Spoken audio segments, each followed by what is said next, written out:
Hello? Wait. Hello? Wait. Is it yeah, okay. Hello?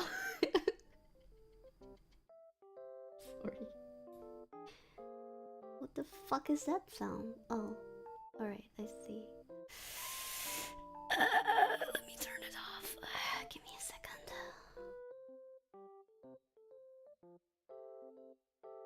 Jeez, that's loud. Sorry. Hi. Hey, hallo. Hi. Hoi. Hoe gaat het? Hoe gaat het vandaag? Goedendag. Goedenavond. Tja. Goedenavond, Chaaa. How are you? Wow, my voice is cracked. Wait, am I muted? Really? I'm unmuted. Huh? Oh. Okay. Okay. No, I saw someone. Right, I was muted, so I was worried. Hi. How are you today? Are you having a good day? Very good. Was my mistake. How dare you, Kiam? Oh my god. How could you do something like that? Can't believe you've done this. Why aren't the quotes working still? But yeah. Hi. Hello. Chachaaaaa.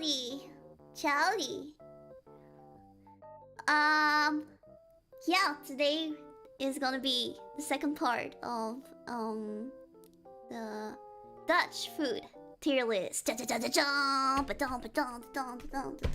Yay!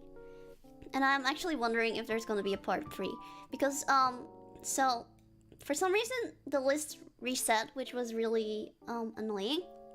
So I had to go back to my old stream and like put everything in again, and I realized like how long was I streaming that other time? But there are like only this much pictures in, and there's still this much to do. So I don't know. I have a feeling that there might be a part 3 unless we like rush through it, which I'm not sure if it's gonna happen or not. A little under halfway. Yeah. I don't know. I think this is not just a little under halfway. I think this is like 1/3 of like what we still need to do. Still 2/3 to go. So I don't know. You rushing things? Don't think that's gonna happen. I don't know. I do rush sometimes.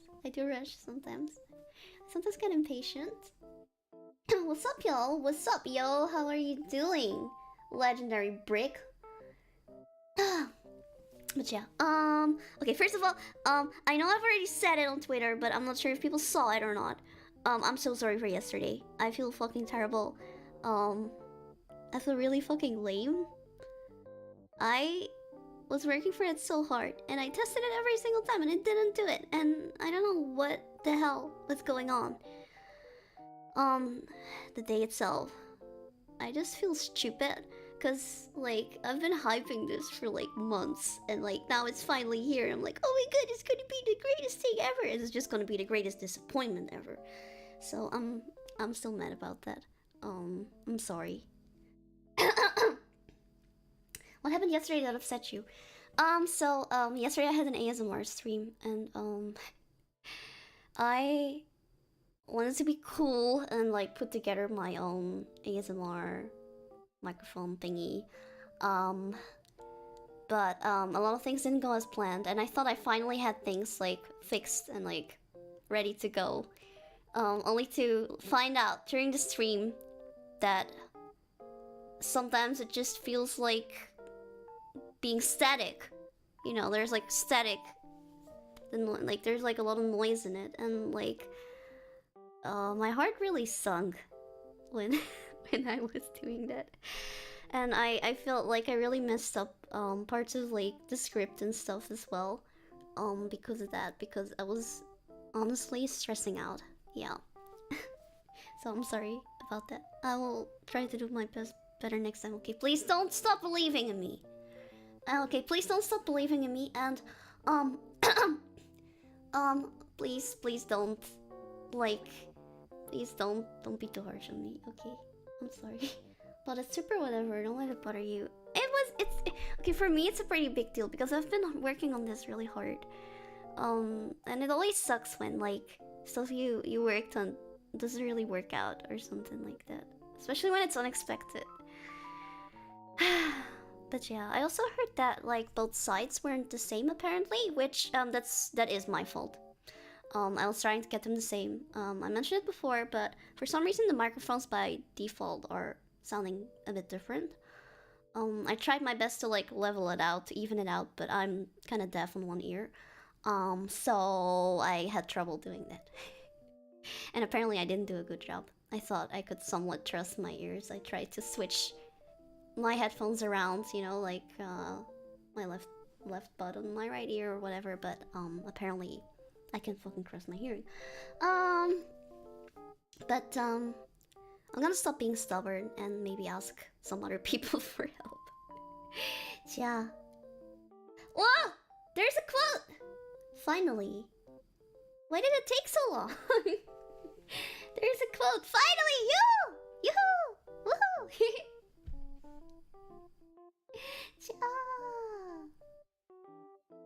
Always going to have just a bit of variation between mics. It happens. This was not a bit. Snow. It was definitely not a bit. There is something wrong with those adapters. Again, I thought it was good, but it's still not perfect. I don't know, like even the way how they look is different. Like they're put together differently. And I'm gonna complain like big time to like the store where I bought them because I bought 4 and 3 of them are busted. Maybe even 4 of them are busted. None of them sound even remotely similar. I don't know why.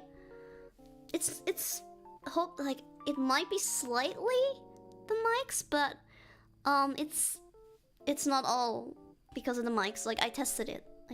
So yeah. What the fuck, you know?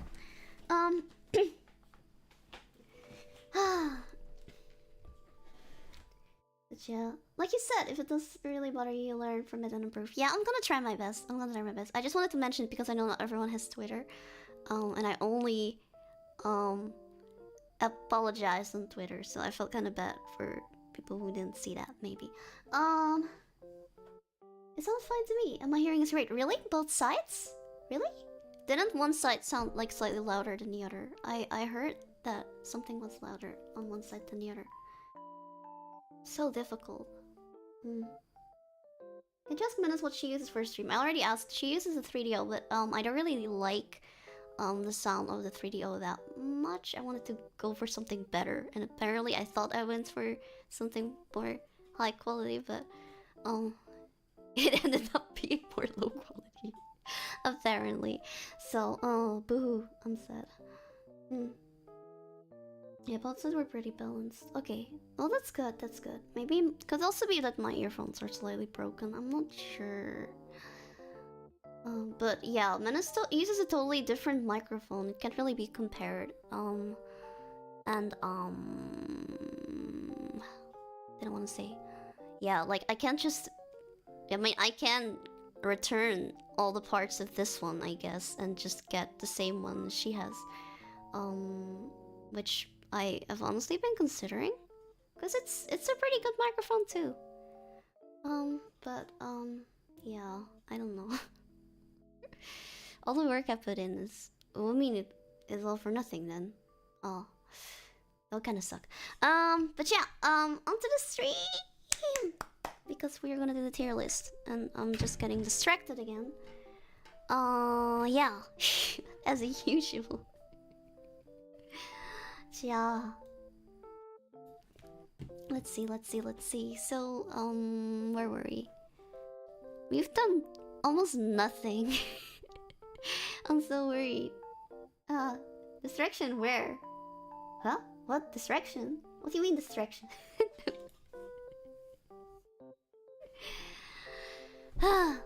Okay, so, cool thing. Nag figured out what this was last time. Lucky Nag. He found, like, the picture, the exact picture, on the internet.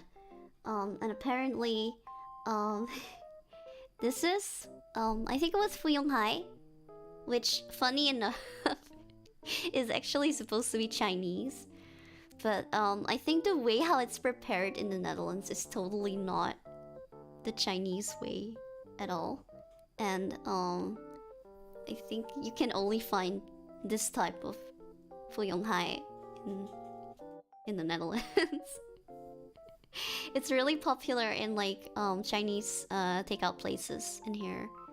If you can see here, there is actually another Chinese takeout, but we'll get there. We'll get there. I remember my mom might be incredibly biased, but I remember being younger and I was always curious because my friends were always talking about Fuyonghai and whatever and eating it, and my mom was like, "No, you can't eat the Fuyonghai because that Fuyonghai is disgusting. It's not right. It's that's not how it's supposed to be. So you can't have that." So she would never order this at Chinese takeout. Like never. She would just tell me it's disgusting. Like don't even bother trying it. It's really terrible. And now I'm old enough, finally to buy like my own food and stuff. And I don't know, my mom was still in my head. She was still living like rent-free in my head. And every time I saw Fuyonghai, I was like, no, I should not buy that because that is disgusting and it's not made correctly. And I remember at one time I was with some friends and we got like this huge Chinese takeout order just to feed everyone. Like, and they got all kind of random stuff. I didn't really have a say in like what they were gonna order. Because by the time I like was there, they already ordered. And they also got Fuyonghai. And I was like, should I try?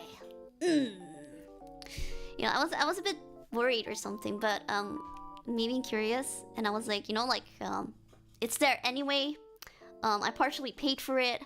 I better fucking try it. So I tried it. And it was actually pretty good. It was not even that bad. So what it essentially is it's like the main part of it is egg, and sometimes it has a few vegetables to it, but the main part is just the egg, and then it's coated with this sweet, almost fruity, quite thick, like sweet and sour tomato sauce. I'm not really sure if it's also cooked in the sauce or if it's put on afterwards, but it does kind of absorb it when it sits there. And it's actually really good, I gotta say. Like, I'm a really huge fan of ketchup. I love ketchup. When I was a kid, I had to eat everything with ketchup. Like tomato ketchup, I mean. And it's just eggs with kind of like fruity ketchup. It's pretty good. Not bad at all. I wouldn't say it's the most delicious thing either, though. Like it's pretty good. I would definitely eat it again. But I think if I'm at a Chinese restaurant, I wouldn't order it. There would be other things. There would be other things I would rather order because the Chinese restaurants here are really, really good. And Fuyonghai, I think is a bit on like, I don't know, like, it's also because when I go to a Chinese restaurant, I really like how they prepare their meat. So I want to eat a lot of meat or a lot of fish or something. And this is like vegetarian, and it's kind of like, ugh. That's also something my mom put in my head, by the way. When she told me, like, if you go to a restaurant and you order, never order like vegetarian dishes unless it's like really cheap, because like vegetables are way cheaper than like meat, and like you won't really get what you pay for or something. They'll rip you off, they'll scam you. But if you order meat, then it's fine because that's expensive, so it's okay, you know. So she would tell me that. Oh yeah, it's also eaten with rice, by the way. I didn't specify that. So I'll just put it here actually. It's just okay. It's okay, it's good. Pretty good.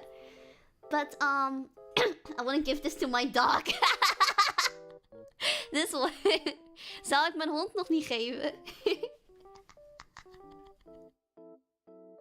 Really, you would put it there? Or are you just laughing at that one? Vegetables are a scam. I think vegetables are great, but they're like meat is cheaper. So if you really want to like really get like a bang for your buck, you know, like order meat. That's in my head. And if you don't eat the rice, she also put that in my head. If you go eat Chinese food, like the rice is nice, but it fills you up quickly. And if you're sharing with it, and if you're like splitting the bill, focus on the meaty part and don't eat too much rice. So you get more bang for your buck. Yeah. Same goes for all you can eat. Don't eat too much rice. It's actually really screwed up. Sometimes I kind of hate this kind of mindset. Sometimes I want to go to those places and just like be able to enjoy myself. But it's always in my head like, I have to make sure that, you know, it's worth it. Rice is good. Rice is good, but I can make rice at home. It's cheaper. Rice at restaurants is expensive. It's cheaper at home. We have rice at home. My mom used to really be that type of person. We have this at home. Oh. Okay.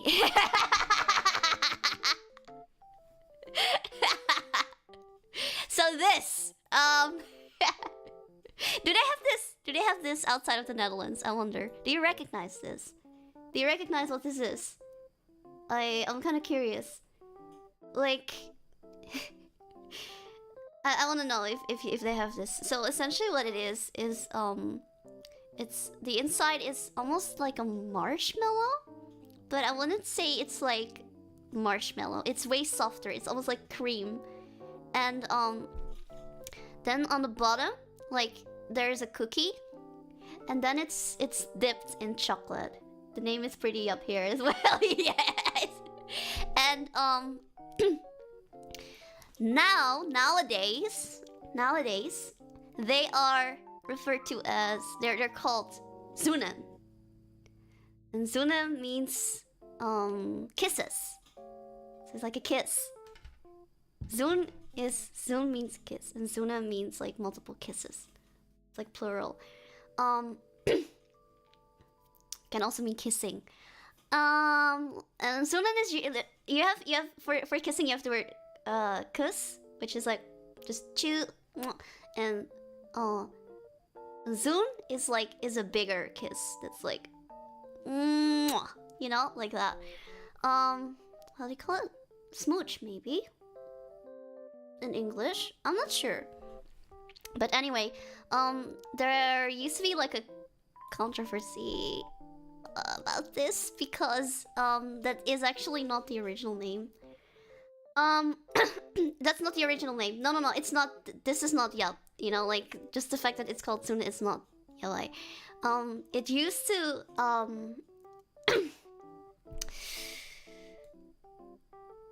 it used to be very racist. It used to have a racist name, which I'm not gonna say here, because that'll not be okay.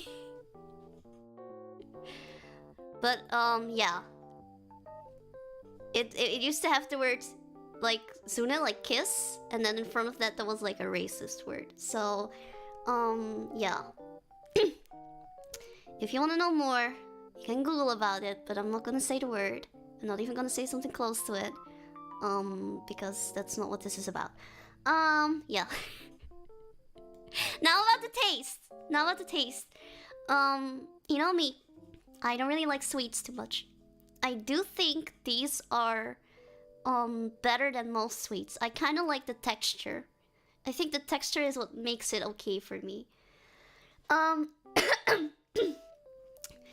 So it's like really soft on the inside, really creamy, and then what I really like is that the coating of the chocolate on the outside is really thin.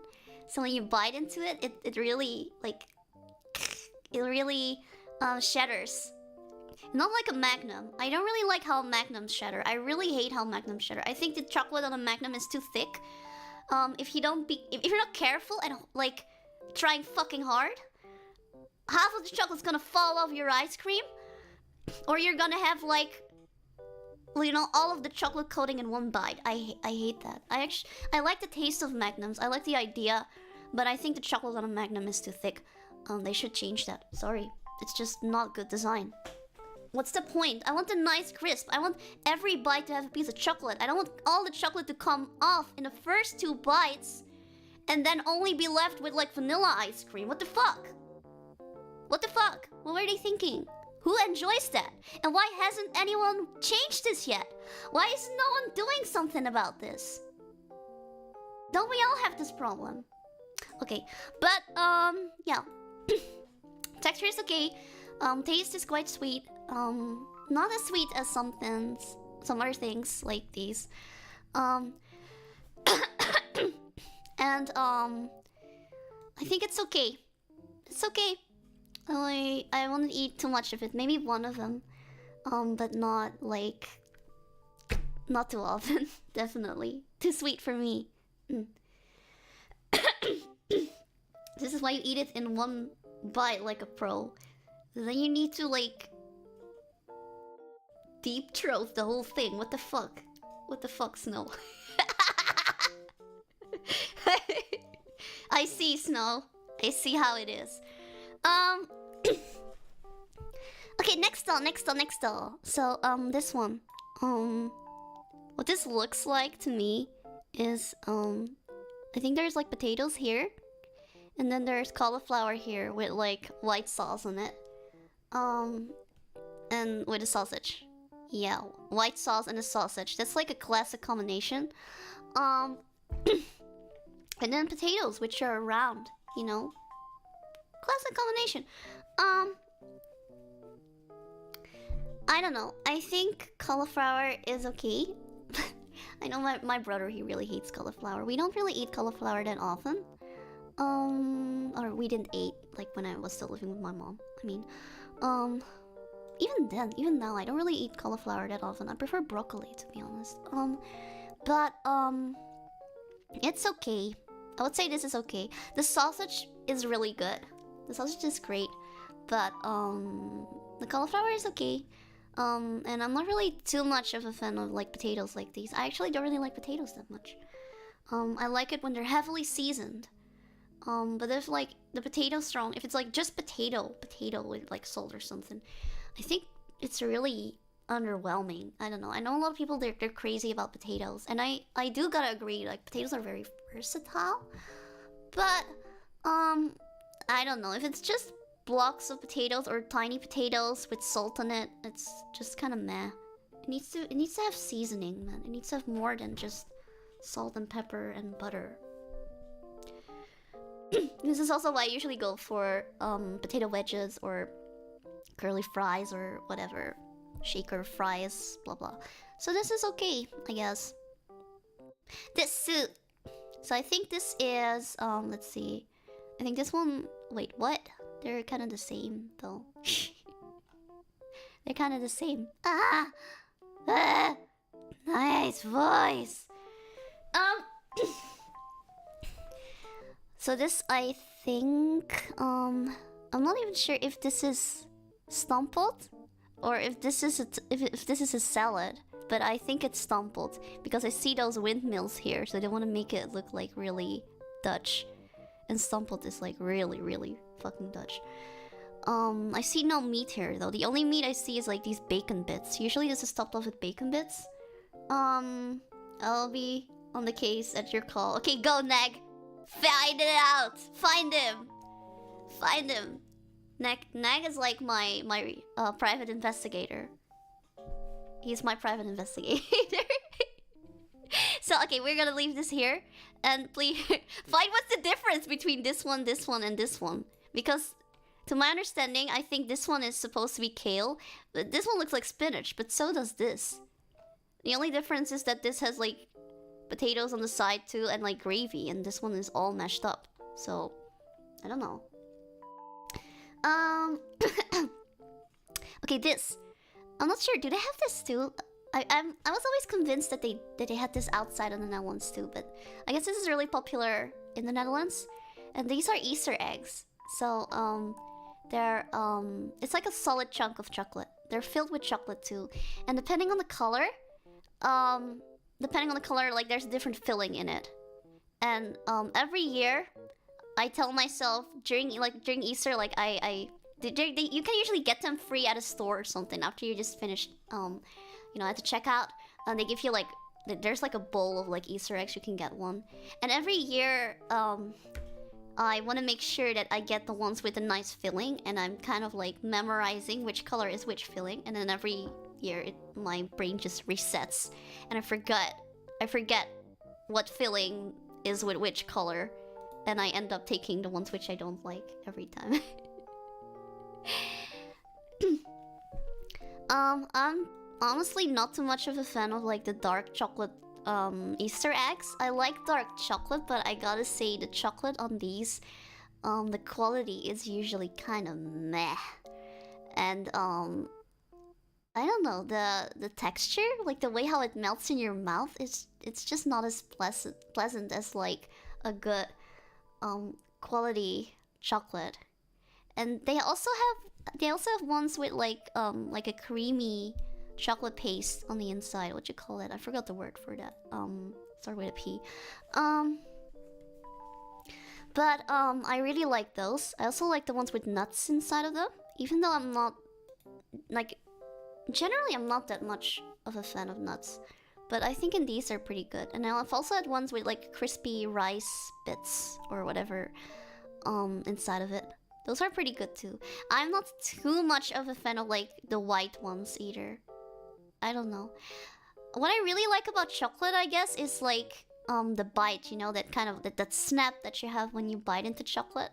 I'm not much of a chocolate fan anyway, like, but what I like about my chocolate is like when you bite into it and you really get it like, you know. But I feel like with this shape, it's very hard to have that. Like it's too big to bite. And even if you manage biting it, you don't really get a nice snap or something. It just hurts your teeth, and I don't know. It just doesn't really give that nice snapping sensation. Because they're not hollow, they're solid. So you end up just sucking on them, which is okay. But I like chewing, so I like chewing. So I think they're kind of meh. Okay, the one okay, Nag. Private is an investigator. Nag is here. The one you have left standing is sampled Rawandaifi. As always, same exact picture. I'm also working on the other ones.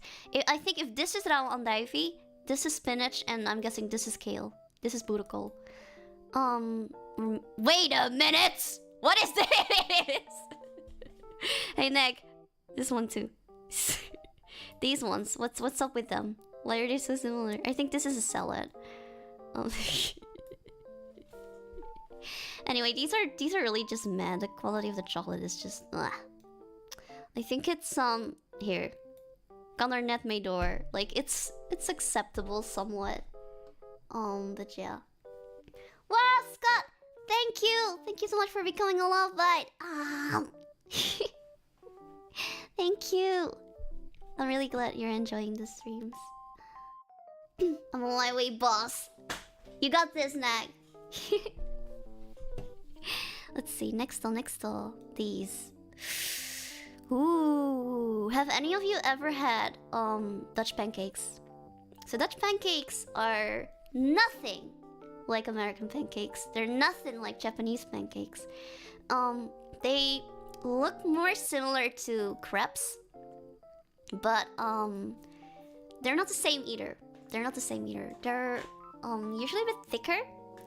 I'd say a little bit chewier as well, but maybe that's just like more apparent because they're thicker.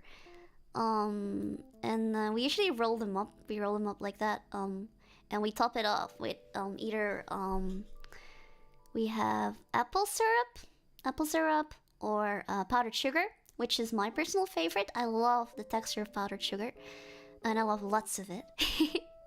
Despite not liking sweets, I don't know, the texture of powdered sugar is really satisfying. Kind of grainy texture. I don't know. Honey could work as well. Oh, butter. Maple syrup also works. I've seen that as well. And I've also seen like fruit jellies.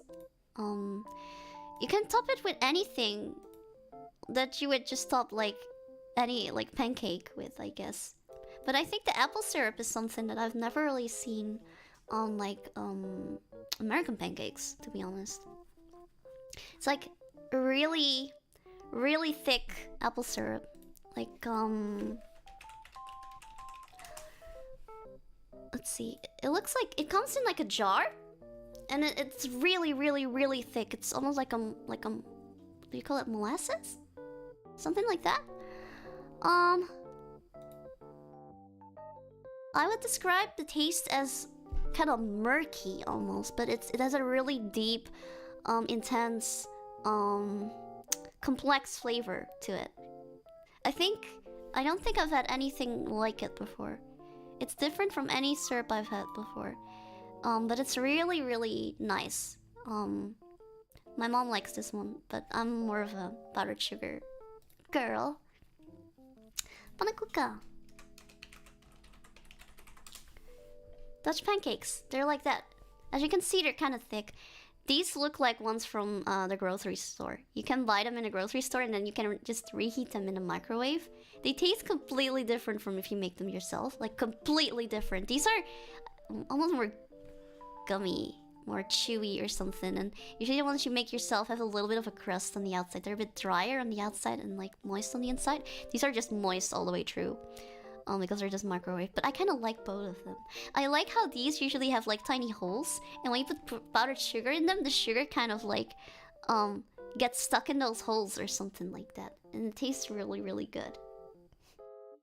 Oh, the pancakes from Helltaker. It makes a lot more sense now. What? Pancakes from Helltaker?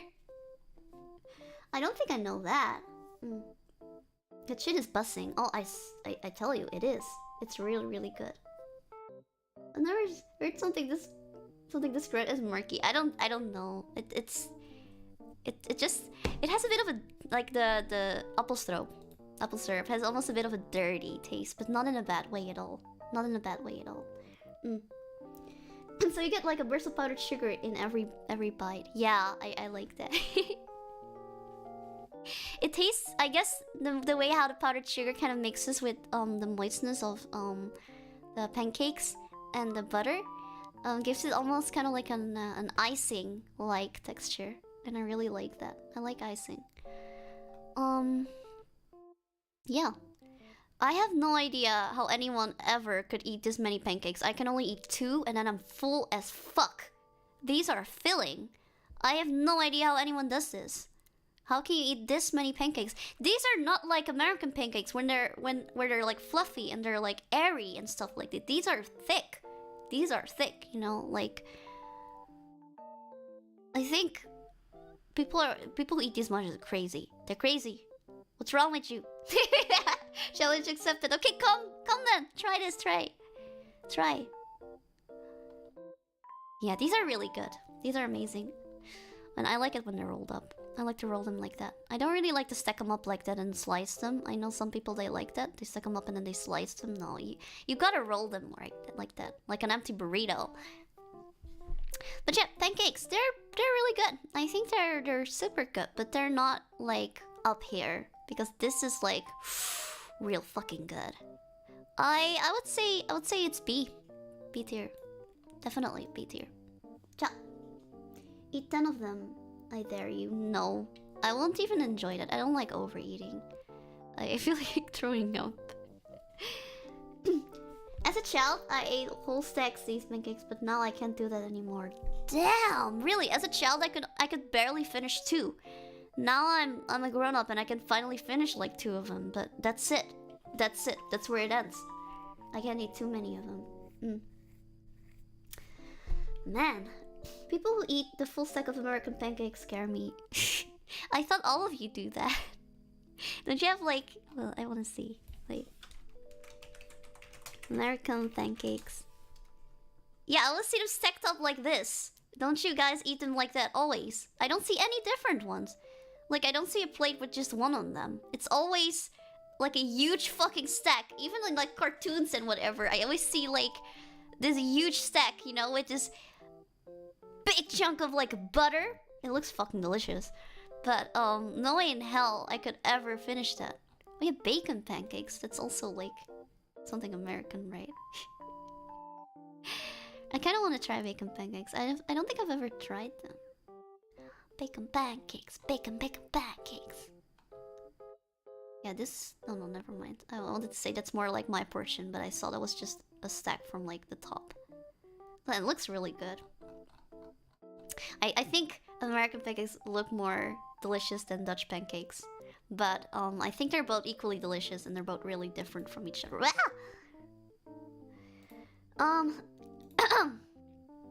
Let's see. Continue. Okay. Take some bacon and put it in a pancake. Bacon pancake. Da da da da. This one. So this is also kind of very typical Dutch. I don't think we have a specific name for this. This is just a very typical combo of like the carbs being just boiled potatoes, and some boiled beans on the side, and some meatballs. Now these meatballs, Dutch meatballs, I tell you, they're really good. I love Dutch meatballs. Oh, Sophie, thank you so much for becoming a love Chaaa. Arigato. I'm glad you're enjoying it as well. Thank you. Chaaa. But yeah, Dutch meatballs are really good. You can even buy like sandwiches. There is you see, it's so good that they have one here, but I think this is a special kind of type of meatball. They're just smaller ones. I like my meatballs very juicy. But I don't mind dry ones either. My mom used to make them really dry. Because my family, most people in my family like dry meat. I think I'm the only one who likes juicy meat, actually. I think my brother sometimes likes it, but not always. So I was kind of used to dry ones, but once I started to have like juicy ones, my eyes were open. I loved it. Now the meatballs bring the score up. I like beans too, but I don't really like my potatoes like this. If this were my plate, I would actually mash the potatoes and put a fuck ton of gravy on it. What are Dutch meatballs typically seasoned with? Ooh. From the top of my head, because you can actually like buy them pre-made here. Like the meatballs are pre-made, but you just have to fry them in a pan. And the seasoning is so fucking on point. So I usually when I eat potatoes, I buy those. I sometimes make them myself. I like to add salt and pepper, of course. Nutmeg. My mom loves to add nutmeg. You definitely have to add nutmeg. What else goes in? Not super much. Like, you really do taste the meat still, and a lot of the flavor is also in the gravy that you kind of cook them in. So it's not like what else do you put in meatballs? I don't really like to put breadcrumbs or something in my Dutch meatballs. I like them in different types of meatballs. Maybe like those big meatballs, but when in these tiny ones, I think it doesn't really work out that well. So it's mostly just meat. I'm thinking I don't make them that often. Paprika powder, I think, goes in as well. I remember I was reading the ingredients of every product I buy because I love it. I remember reading the ingredients of the meatballs to sell at the store, and I saw they actually add fruit juice to it. I think they added like I'm not sure if it was orange juice. I think there was a little bit of orange juice in it or something, or some kind of fruit juice. I think that also helps tenderize the meat a little bit, I'm guessing.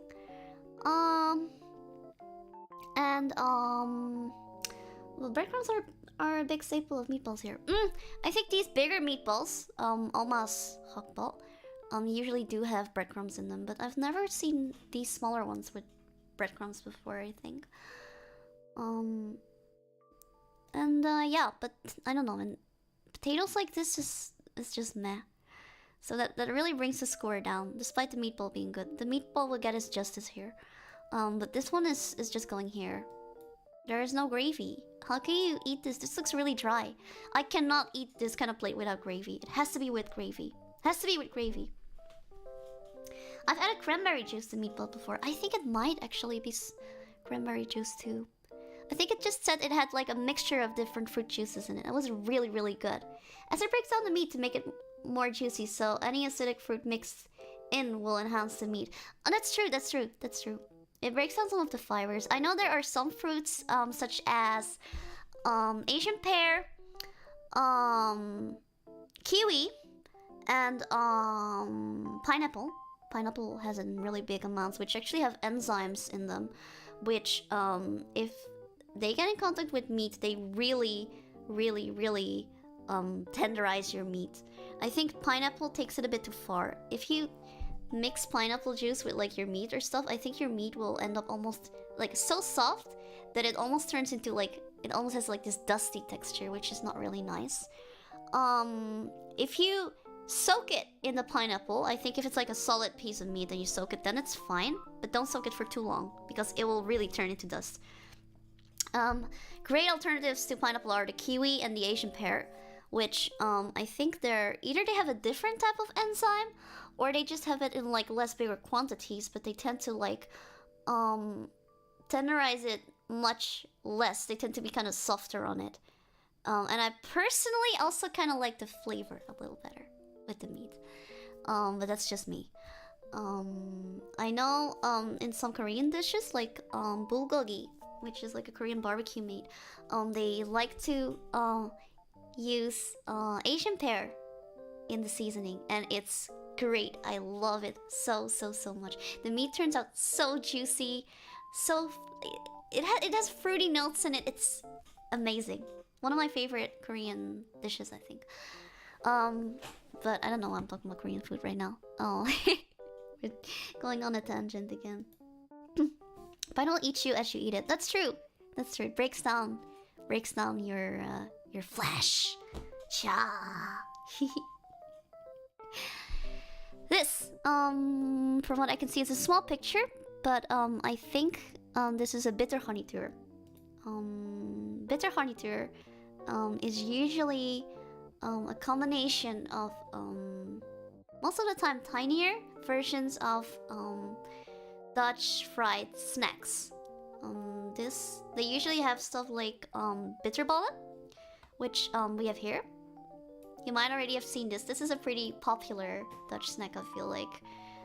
Very delicious. It's basically like a round tiny croquette, which they're godly. I fucking love them.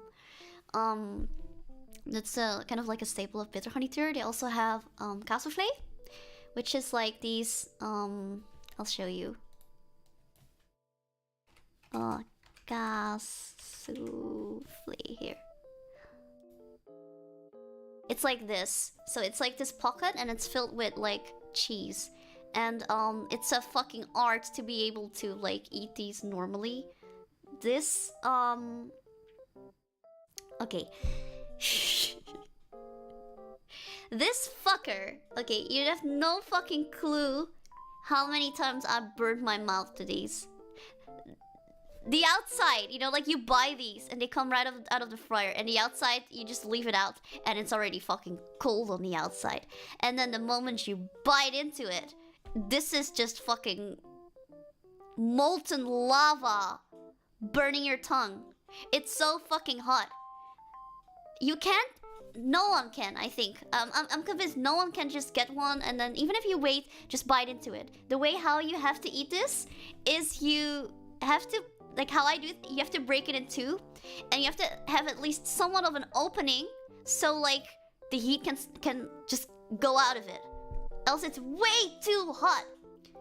These be looking tasty. These are really tasty. This used to be one of my favorite snacks. Here you see bitter honey tour. These are tiny croquettes. Frikandel. Did we talk about frikandel last time? No, we didn't. Huh. I'm surprised. But yeah, these are like, see, they have mini ones and then they usually come with sauces. I think they go great with ketchup. They're great on their own as well. I've never had them with mustard before, but I can see that totally work as well because cheese and mustard go together well too. I just never seen them served like this before. I have no idea why you would do this. This is just asking for trouble. This is not a broken one. Imagine you biting into this bun. The bun's cold, the outside is cold, the inside fucking lava. this is just asking to be killed. But yeah, these are really great. Cassouffle, really great. I have no fucking clue why they're called souffle, because I know souffle is like French, and usually souffle is like really airy. That's the wrong time. Yeah, it's like really fluffy, airy, and stuff like that. This is nothing like it. Nothing about this is fluffy or airy. This is just cheesy goodness. This is cheesy goodness. Okay, wait. Be right back. I have to go to the toilet. I was getting really excited talking about this. I'm holding it too long. Wait. Be right back, fishing!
Okay, ha! I'm so sorry. I was holding it for too long. I felt like I really needed to go. I'm sorry. I'm sorry. Maybe it's fucking gross, because I'm talking about food and all. Me, personally, I have no issue with this kind of stuff. I know my mom used to be really against it. She used to be like, you can't mention poop or piss or whatever, puking, like, at the table while you're eating or something like that, because it's gross. But I know a lot of people, they they really dislike that. I'm totally immune to that. You gotta show me something really, really, really disgusting for me to like lose my appetite. But rarely happens. Rarely happen. Feel free to do a whole monologue about how you peed. Why? Why would you want that? Ew! The internet has desensitized me to a lot. Same here. I've seen too much fucked up shit, I swear. And I feel so desensitized. And sometimes I almost feel bad for like seeing something really screwed up, really fucked up, or hearing something really fucked up, and not really having like a very extreme emotion to it. I don't know. I feel a bit guilty or something. Like I feel like I should be feeling something, but I'm not. It feels a bit screwed up. I don't know. Could also be me. I don't know. But yeah. I watched abduction documentaries while eating. Nothing can shock me. I see. Ah. Anyway. Anyway. I think I'm generally more empathetic now, but I've still retained my dark humor. I mean, empathy and dark humor, you can have both, right? Or not? But I think feeling like empathy for something is not necessarily does not necessarily have anything to do with like how shocked or disgusted you are by something. I think you could still feel sorry for something or feel like you know, like what you call that in English? Feel empathy. But not necessarily be that like shocked or something about that or something, or like feel the need to, I don't know, throw up or something. Because I rarely have that. I actually started becoming more sensitive to certain things, specifically gore now. Can't watch a lot of the new TV shows. Really? When did it start? Did something trigger it? Oh, Neg! Private investigator is back! What's your answer for the Stumped riddle? Or in the virus chest, so that it's easier to understand. Okay, wait, let me check. I kinda wanna check that. It's in our Discord server, chill. Okay, let's see. Jump to present. I missed so much. I have to back read. Damn! He really did his homework! I'm not gonna share my Discord for obvious reasons, but he really did his homework. Bloomcoal, this one maybe? That is not Bloomcoal, it's green Neg! Huh. But maybe. I'll accept it. Sample Butical, that one I kinda guessed, but I'm wasn't sure. Sausage and mashed potatoes. Well, I think that's Bloomcoal Neg, the third one. And then Raapstelen Stampot. I've never had that before. Alright! Thank you! Okay, that's quite helpful actually. Still think that one looks like cauliflower. Like the bloomcoal. Hello! Hi, Lord Peace! I wish for world peace. Yeah, like, I'm still talking about this. I thought I was talking about a cow souffle, and I'm just talking about this still. There's so much to it still.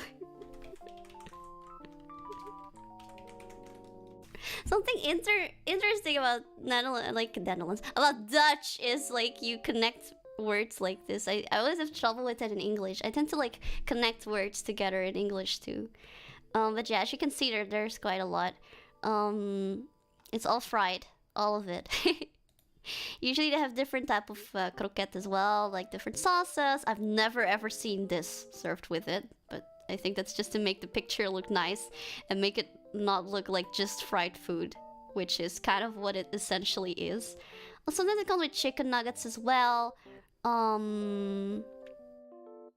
What is the other thing called? Bami schijf? Bami... They have this thing as well. Like they have smaller versions of this. This is so weird. I never had this as a kid before. I just found out about this like a few years ago.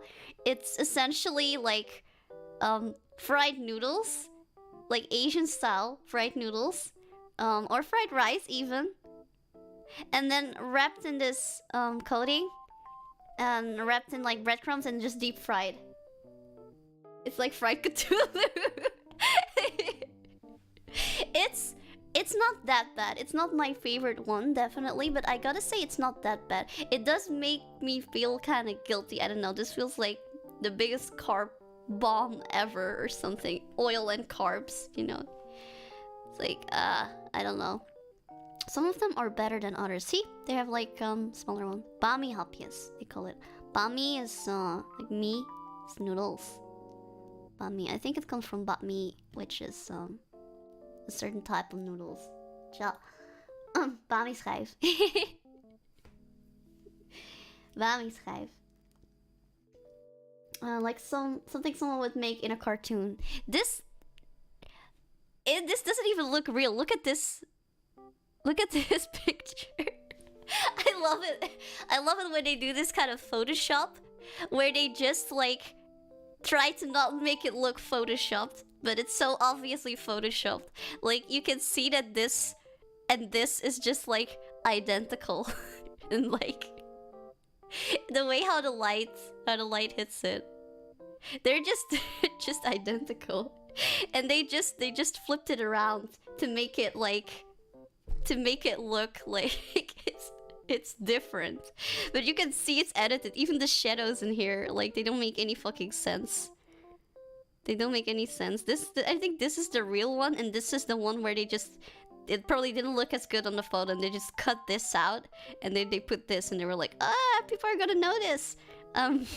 Transform. Flip horizontally. Yes!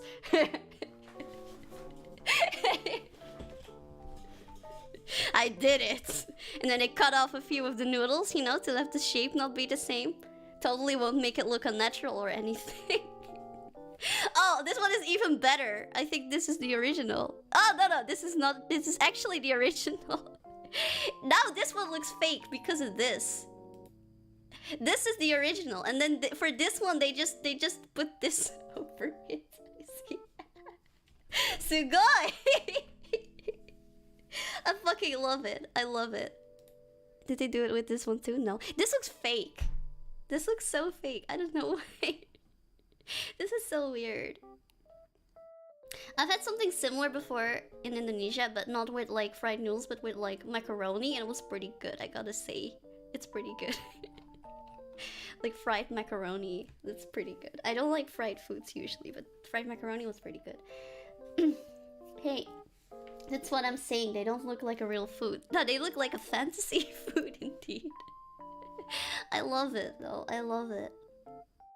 What other bitter honey theory is there? Yeah, I think usually that's just it. It's just a mix of like fried. It's all meat usually. Meat and cheese. Maybe they have like vegetable ones as well. They have spicy ones as well. Oh, rarely, but which I really like is they have spring rolls. Spring rolls like that and like that. I mean, Dutch culture is essentially like a huge melting pot of cultures. We got a lot of stuff from other cultures, from a lot of immigrants which came here.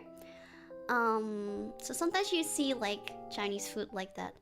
Or spring rolls are not just Chinese, they're Asian food like that. In Dutch food. Just like the bami schijf, it's essentially also like a fusion between Asian food and you know, just with a Dutch twist to it. Really interesting, actually. And I think it's great. I love fusion. All for it. Bitter honey tear, usually eaten with friends. I always love the atmosphere when I'm eating this. If the sauces are good, if this is with no sauce, I will be kind of sad. But if the sauces are good, if it's a good quality bitter honey tear, I really, really enjoy it. Both for the taste, the texture, and the fact that I'm sharing it. I like eating together with people like that. So I'll put it here actually. Really fucking nice. Really nice. Love it. Let's see. I like your accent. Thank you. I personally don't really like my accent. Hehehe. Hopefully not rude, but every time I've tried to make Dutch food, I found it very bland. Am I making it horribly wrong, or is your food more muted flavor? I think it is the dishes you make. I hear from a lot of people that Dutch food is bland, even from Dutch people themselves. And if you take Dutch food, like for example these stamppot, I gotta say, the flavors are indeed more muted. Most of the flavors in these dishes are supposed to come from the meat. And if your meat's just not solid, your dish is kind of super duper bland. If you screw up the gravy and the meat, it's over. It's just gonna be bland. It's not gonna be bad, and it's gonna be a very healthy and balanced meal, but it's just not gonna taste too good. Now, if you season your meat good, or if you get a really good quality sausage, you get a good quality gravy, you get enough gravy, very important as well. You know, like you pep it up with maybe some bacon bits, which is what they did here. I wouldn't call it bland at all. I think it's pretty good. And if you think this kind of combination is too bland for you, I recommend you try stuff like erwten soup, stoofvlees. Actually, if you want a flavor bomb, try stoofvlees. Oh, I forgot to erase. Hehehe. You can try to make this. This will not be bland. If you eat this and it's bland, you made it wrong. You made it wrong. This is so fucking flavorful. When my mom makes this, it's fucking amazing.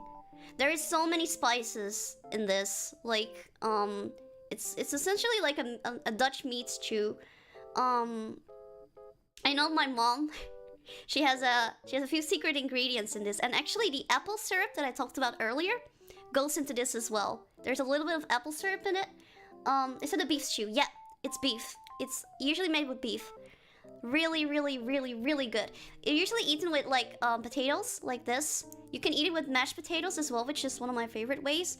I think it goes great with rice as well. It goes great on its own, although it's very, very strong. Yeah, like it's great. If you think Dutch food is bland, some dishes are. I think any culture, any cuisine has certain dishes that are more on the bland side or something, or more natural on the flavor, like on the flavors. But this is not bland at all. So do it, make it. It will take a long. Like the key is in cooking it for very long as well. That's usually the case with stews if you want them nice.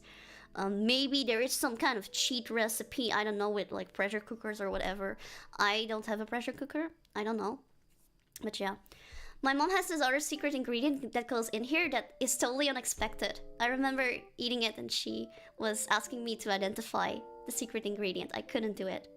And the reason why is because this is the secret ingredient. We have this thing in the Netherlands called ontbijtkoek. It's some kind of cake. It's very, very spiced. There's a lot of spices in this as well. Very sweet, very thick, not fluffy at all. It's very dense. It's a really dense, very solid cake. Ontbijtkoek means, ontbijt means breakfast. This means breakfast. And koek means cookie. You know, like, even though it's not really a cookie. She puts this in the stew as well. She puts like just one slice in the stew and just cooks it till it like falls apart and kind of becomes one with the sauce. Real fucking delicious. So I tell you honestly, like if you think Dutch food is only bland, just bland, you either haven't explored the whole cuisine yet. There's so many dishes, you know, not just sampled, or you're making it wrong. Gotta say. I swear, I don't get it when people tell me, like, Dutch people also tell me, like, that Dutch food is terrible. It's not. You're just doing it wrong. You're doing it wrong. You're having the wrong expectations of it, or you're just preparing certain dishes wrong. I am sad for you that you've never had a good Dutch meal. Yeah. Skill issue. The correct phrase is skill issue, Chip. Nice. I guess you could say that. Yeah. Just come over to Europe and eat it. Yeah, exactly. Man, I swear. Also, like, Dutch sausage is so fucking good. I don't... Yeah, in here, there's a picture of it. This one. Next set, this was stamppot boerenkool. And I can see the sausage on it. This is called a rookworst. So fucking delicious. I'm not even sure if I've mentioned about this before or not, but this is one of my favorite sausages ever. It's slightly sour. They lower the pH in these sausages so they can be kept for longer, so like to extend their shelf life. They're smoked. They're super duper smoky. The outside has a nice snap because it has a very thick skin, and the inside is so nice and juicy. They usually steam it again for like eating it together with these sausages. And if you have it with these sausages, with these stamppot, if you have a good sausage, it lifts your whole dish up. I swear, so fucking good, so good. You gotta try it. If you ever come to the Netherlands, I recommend you go to Hema. This is not sponsored, by the way. I just like Hema. They sell them. They even sell like a sandwich. It's just like this. It's just half a sausage of this whole sausage on like a kind of a cheap white bun, and it's so good. They make the best ones, in my opinion. They make the best ones. They prepare it real good. Go to Heima. Remember the name. That's a great Dutch store. You can buy a lot of nice Dutch snacks as well. Man, I was at Heima the other day. They had a beer. Was it beer? Yeah, it was beer. And it was tompoes flavored. You remember tompoes? I talked about before. I think we discussed about it. Did we? No? I thought we did. What the hell? I thought we did. Maybe we did and I forgot to put it on the list. What the fuck? Tompoes. Ah, tompoes. Tompoes. I can't type. Like this. They had a beer with tompoes flavor to it. You did in the Dutch teaching stream. Ah, I see. That's why I'm kind of confused. They had a beer with this flavor. I was hoping it would taste more like the tompoes though. I was a little bit disappointed, not gonna lie. Maybe because because tompoes is so sweet and the beer wasn't sweet at all. And I guess it had more like fruity notes to it. Maybe because of like the fruity icing, but I personally think tompoes has more vanilla notes in it. I was expecting more vanilla notes. Yeah. I think it would be hard to distill that flavor into a beer. Bitter flavors work better. Makes sense. But I would at least like some, I don't kind of like vanilla-y notes in there or something like that. I think that would be nice. But yeah, we'll talk about that more later because I'll go on a tangent again. Okay, here we go. Chinese takeout. Fucking delicious. Totally not like how they make it in China probably, but delicious regardless. I am, however, not so much of a fan of their fried rice. I think I make a much better fried rice. I grew up with my mom, who makes fucking amazing fried rice. Amazing fried rice, I tell you. So fucking good. And she taught me well, so I make it a lot of times for myself as well. Chinese food, my favorite Dutch food. This is very Dutch, I tell you. Like, the way how it's prepared. It's the same how you guys in America have stuff like orange chicken. Which is also not really what they have in China, I think. It's just kind of like a takeout thing. I gotta say, I was looking at like a Chinese takeout in the US. And I saw their menu. And I have a friend, and they really like Chinese takeout, and they were like, "This is so good! This is one of my favorite places to go." And I looked at the menu, and the food looked really not good to me. I don't know. I don't know. It didn't really look that good. It didn't look that authentic at all. I feel like the Dutch version of Chinese takeout is at least a bit more true to the original. I feel like, I don't know what they did in there, but it was just not, it just didn't really make any sense. Maybe it tastes good. I don't know. I have to try it to know. You know, I'm judging just based on like how it looks. But I was just surprised, really, like that they didn't have like more authentic, or at least closer to authentic food in there. Man, Chinese takeout. Chinese ophal. Ophale. Yeah, like that. It always comes in these boxes. You guys have those really cool foldable boxes filled with noodles and stuff like that. We don't have them. We get these really cheap plastic boxes, which like they're like just too nice to throw away immediately. And what you end up doing is you end up keeping them, but they're so fucking flimsy that they break really quick. And they also, I don't know, they eat oil. They absorb oil, and it's so fucking hard to clean the oil off. But you keep them anyway, you know, because, I don't know, it feels bad to throw them away. Somewhat. Man, this is so good. They have this at a Chinese takeout as well. Peking Duck. Oh, so good. Look at it. Oh, so delicious. Makes me hungry. Here. Fuyonghai, I think. This one. Fuyonghai. Looks different than on the picture, right? That's why I had a hard time identifying it. So nice. Wow. I think it's great. I wouldn't say my favorite. I prefer food that's slightly more authentic-ish, but I would actually put it up here. It's really, really, really delicious. Yeah. Oh, I hoard those plastic boxes and give them to my mom. I just keep them myself until they die, until they break or something. I kind of hoard them as well. They're really nice for if you like want to give food away to people or something. You know, they don't have to worry about like returning your boxes. I like it. Oh, this one. I think a lot of people might already know this. This is very popular overseas. Speculaas. I think some people might know it as Lotus Cookie. Speculaas. It's like this. It's very spiced flavor. A lot of cinnamon. Here, you can actually see. Wow. What you call this in English? I don't know. Almonds? I think, yeah, there's almonds in it. What you call this in English? I also don't know. Cinnamon. I just know cinnamon. But I don't know what this and this is called in English. Star anise? Star anise, I think? Star anise.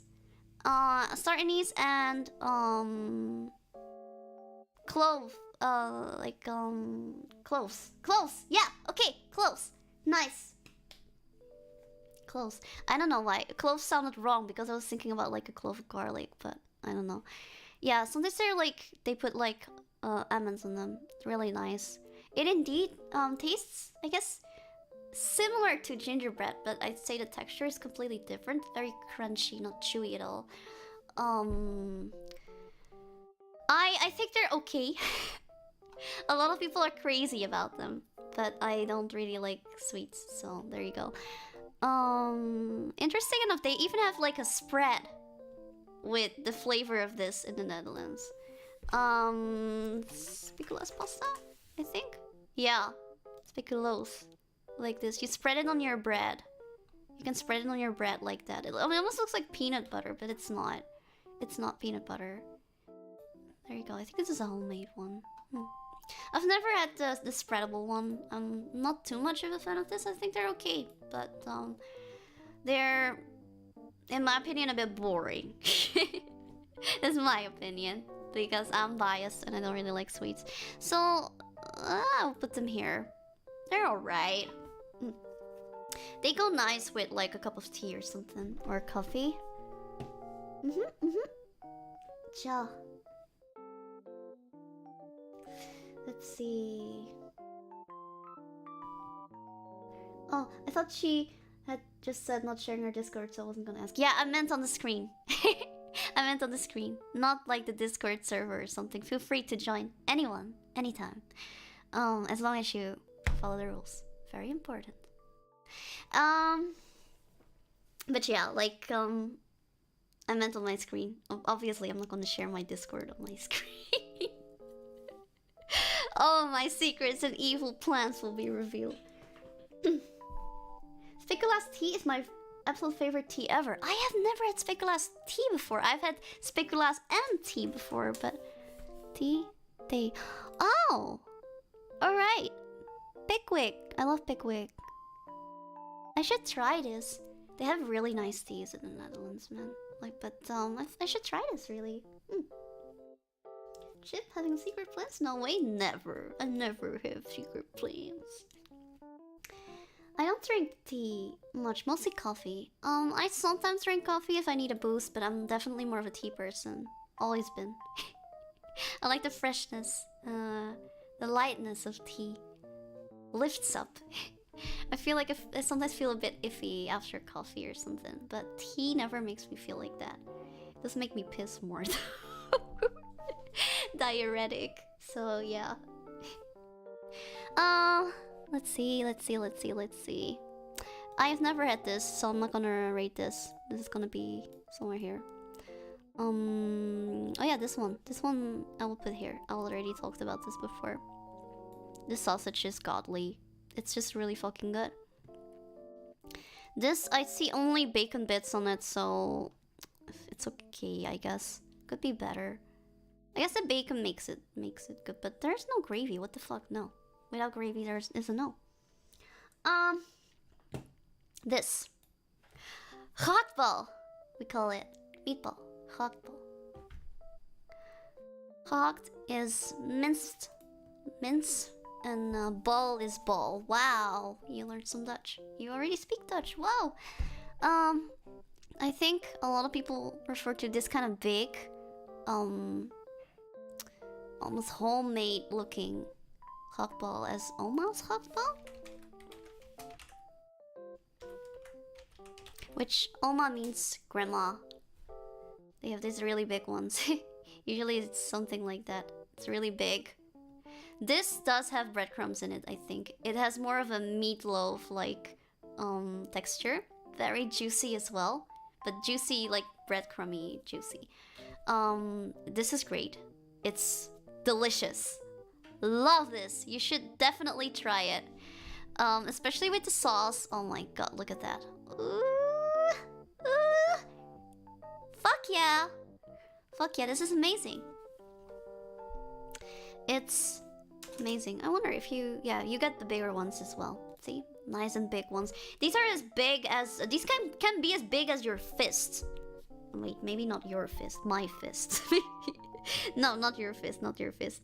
Maybe like a tennis ball. Maybe. I've seen them real big. Slightly smaller than a tennis ball. Something like a tennis ball. Yeah. Something like a tennis ball. It was a pleasure working with you, ma'am. Thank you so much. Private investigator. Lucky nag, cha. Well, the sauce makes it really good as well. Sometimes you eat them like this. It might seem a bit weird. Just a ball like this on a sandwich, but it's really good. It's really good. Or like this even. It's so good. Oh, I swear. They do sell this in some stores, I know. It's one of the few Dutch dishes which they actually sell at restaurants or in stores here. Strange enough. I feel like they don't have enough Dutch restaurants in the Netherlands themselves. In order to eat real Dutch food, you need to have a Dutch friend who makes it for you. You know? So... I guess... Fucking delicious. This, I think, goes all the way to the top. It's so good. It's meatloaf. Like, I love the texture of meatloaf. So juicy. Ah! Goes great with bread. Goes great with potatoes. Yeah. Did you want to tell us something, Chapipi? No. What makes you say that? What makes you say that? This. Whoa! This is kind of a meme in the Netherlands. So, there's this meme.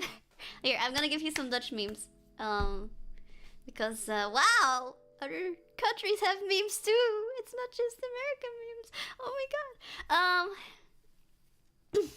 Oh boy, here we go. So, there's this meme. Okay, let me just first tell what it is. So this is a frikandelbroodje. Say it with me. Frikandelbroodje. It looks like this. That's a bad picture. Frikandelbroodje.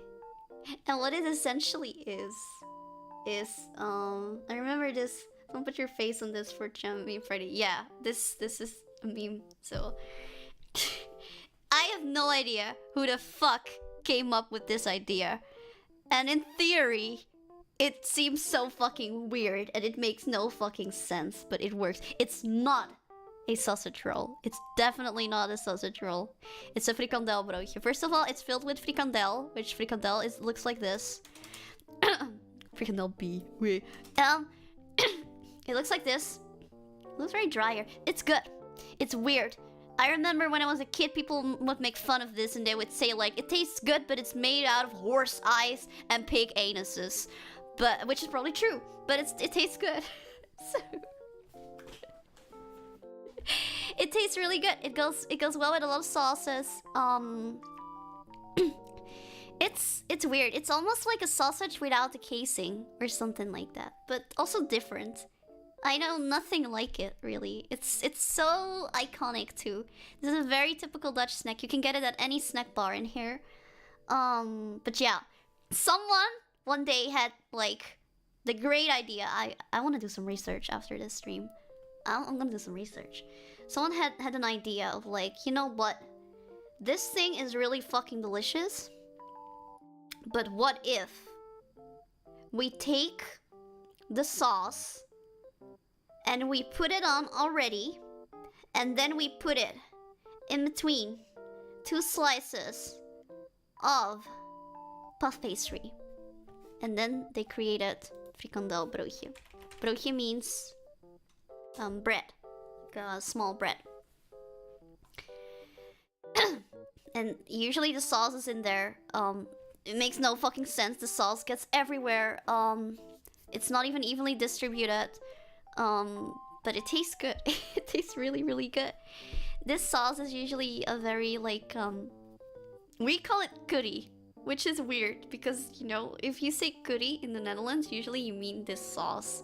But I mean, the word curry usually means like a very spiced dish, you know, like dish made with a lot of spices. But that we call curry. This we call curry. It makes no fucking sense. It gave me a headache too. It still confuses me sometimes.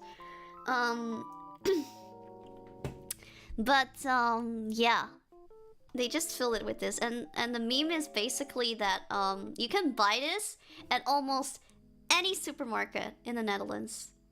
Almost any supermarket in the Netherlands has they always have great bakeries at supermarkets here, gotta say. The baking stuff is always on point, and they always sell this.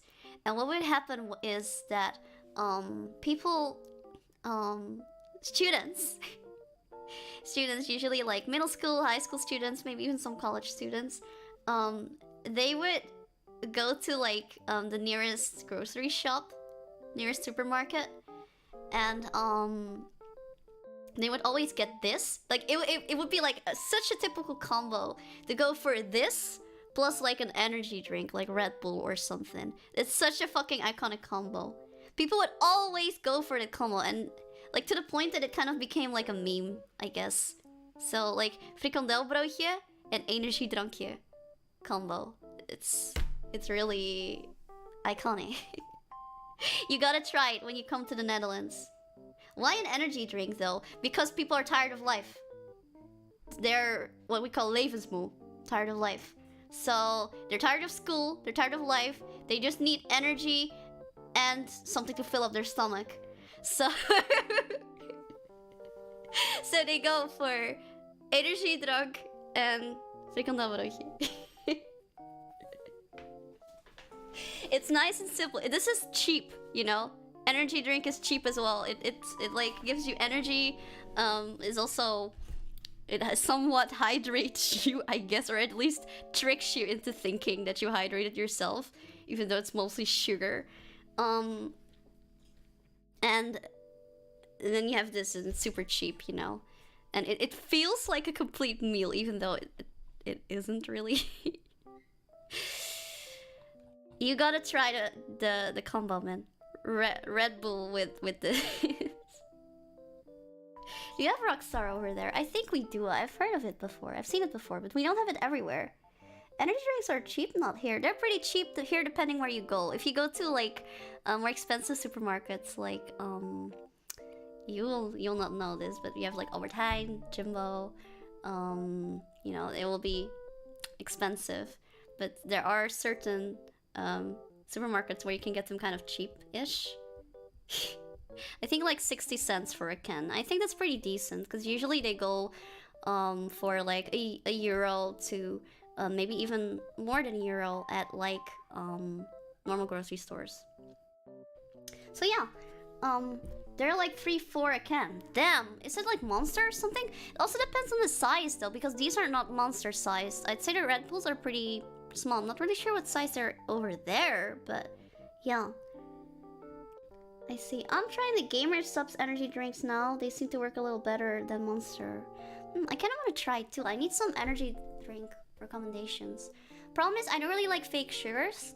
No, that's That's an understatement. I fucking hate, I despise fake sugars. I want to kill fake sugars.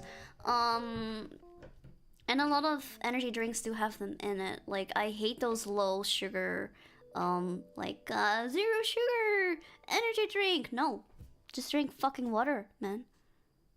It just tastes like fucking shit. It just tastes like puke and shit and boogers and piss, whatever together mixed, okay? I don't want that. Don't ask me why I know that. I don't know, I just made that up, okay? Water doesn't have caffeine in it, though. Yeah, I guess. But it's just disgusting, okay? It's just disgusting. I don't like it. Frikandel broodje. This is Nationaal Cultureel Erfgoed. This is a meme and it's delicious. It fills you up, it's cheap, it works. Me personally, I think flavor-wise, I would probably just put it here. But the fact that it's so iconic, I think makes it Nationaal Cultureel Erfgoed. This is special. This is special. Chaaa. Cha. There you go, bitterballen. Part of bitter garnituur, we talked about it a little bit before. Very popular, I think one of the more popular snacks overseas. Which is essentially just a big croquette filled up with a roux, with meat, very creamy on the inside, crispy on the outside, breaded with the breadcrumbs. Often eaten with mustard or honey mustard. I prefer normal mustard. Usually beef, but they have a lot of variations as well. I'm seeing like a lot of spicy ones, curry ones, cheese ones, mushroom, like vegans for vegans and stuff. This is amazing. You gotta have this. I'm sure you can maybe buy it somewhere in there too, because this is really popular. So this is great, really. It's great. You gotta eat it. It's so fucking good. The texture is what makes it for me. Just that creamy, almost melty inside, and then the crispy outside. It goes so well in a bun as well. Bitterballen are great. They're fantastic. If you have good quality ones, I gotta say the quality matters a lot when it comes to bitterballen. I would say low quality bitterballen still are pretty fucking delicious, but high quality ones, where they have like really high quality meat, you know, like the ingredients are just much better. It really makes a difference, and it's fucking great. Love it. I've recently had like shrimp ones, and they were so good. I'm so addicted to them. I very much approve. It's easy because you just fry them and they taste great. They taste amazing. Yeah, you can buy them here frozen in the store, and you can just fry them up. They also have air fryer and oven ones right now. I do gotta say I don't think they're that good. Taste wise, they're on point, but texture wise, you just don't get that nice crispiness that you get from when you actually just deep fry them. They are a healthier option though, so if that's what you're looking for, go for it. But for me, it's deep fried all the way, all the way. Do the shrimp ones have anything else different in the filling? I think the seasoning is slightly different as well. It's a bit sweeter because it goes better with the shrimp. I think, I don't know, they got different spices in there as well. I've never made the shrimp ones myself. No one makes these themselves in the Netherlands. They're pretty like affordable in the stores, and the quality is just so fucking good, and it's a lot of work to make them yourselves at home, so it's not really worth it. I know my mom has made them before when we were living overseas because I was craving them. And it was a lot of work. She spent hours doing it. It involves a lot of like you know, defrosting and then freezing it again, and then like taking it out again, shaping it, and then putting it back in the freezer, kind of stuff. I kind of want to check garnalen. I love shrimps, so there you go. See, it's a lot lighter as well, the filling, so I think there are definitely different spices inside of this. Man, this on a sandwich, oh my god! And these are small garnalen, the small garnalen, small kernels. Shrimps, garnalen, Carnal means shrimp. That's what I want to say. Blah blah blah. Hold on to carnal. Like this. They're very tiny Dutch shrimps. But you know, like they taste completely different from like bigger shrimps. They're tiny, so usually you eat like a lot of them at the same time like that.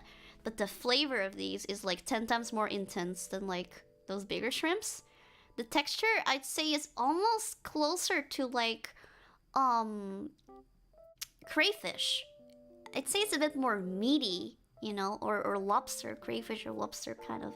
It's not as springy as like normal shrimp or something like that. It tastes very meaty and it's really, really good.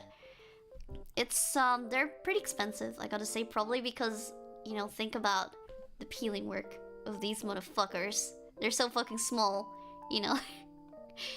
And you need a fuck ton of them. They're expensive, but they're really, really good. See, they're a little bit grayish. Hold on, carnal. Carnal. There you go. This is unpeeled, peeled. Really fucking delicious. This on a sandwich is really good as well with some cocktail sauce or some mayo. Delicious. We weren't even rating that, so what the hell? Sorry. I'm too excited. How long have I been? 1.5 hours and we're not even close to peak done. How much did we do? Like 5 of them or something? I'm sorry. Well, forgive me. I'm enjoying myself. Okay, I love talking about food. I love talking about food. This...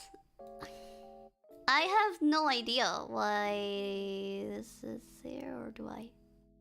Yeah, this was... I think this is also, like... stroopwafel. But this too, for some reason. What the fuck? I think these are bigger ones. Me, personally, I like the smaller ones a lot because, stroopwafel. You guys know stroopwafel, I'm sure of it. Don't say stroopwafel, that's wrong. Stroop. Oh. Wafel, not waffle. Wafel. Big A. Ah. Like opening your mouth for both vowels. Stroopwafel. Say it correctly. Don't say stroopwafel. I really like it when you have these and they put so much like syrup on it that the syrup kind of comes out on the sides like that.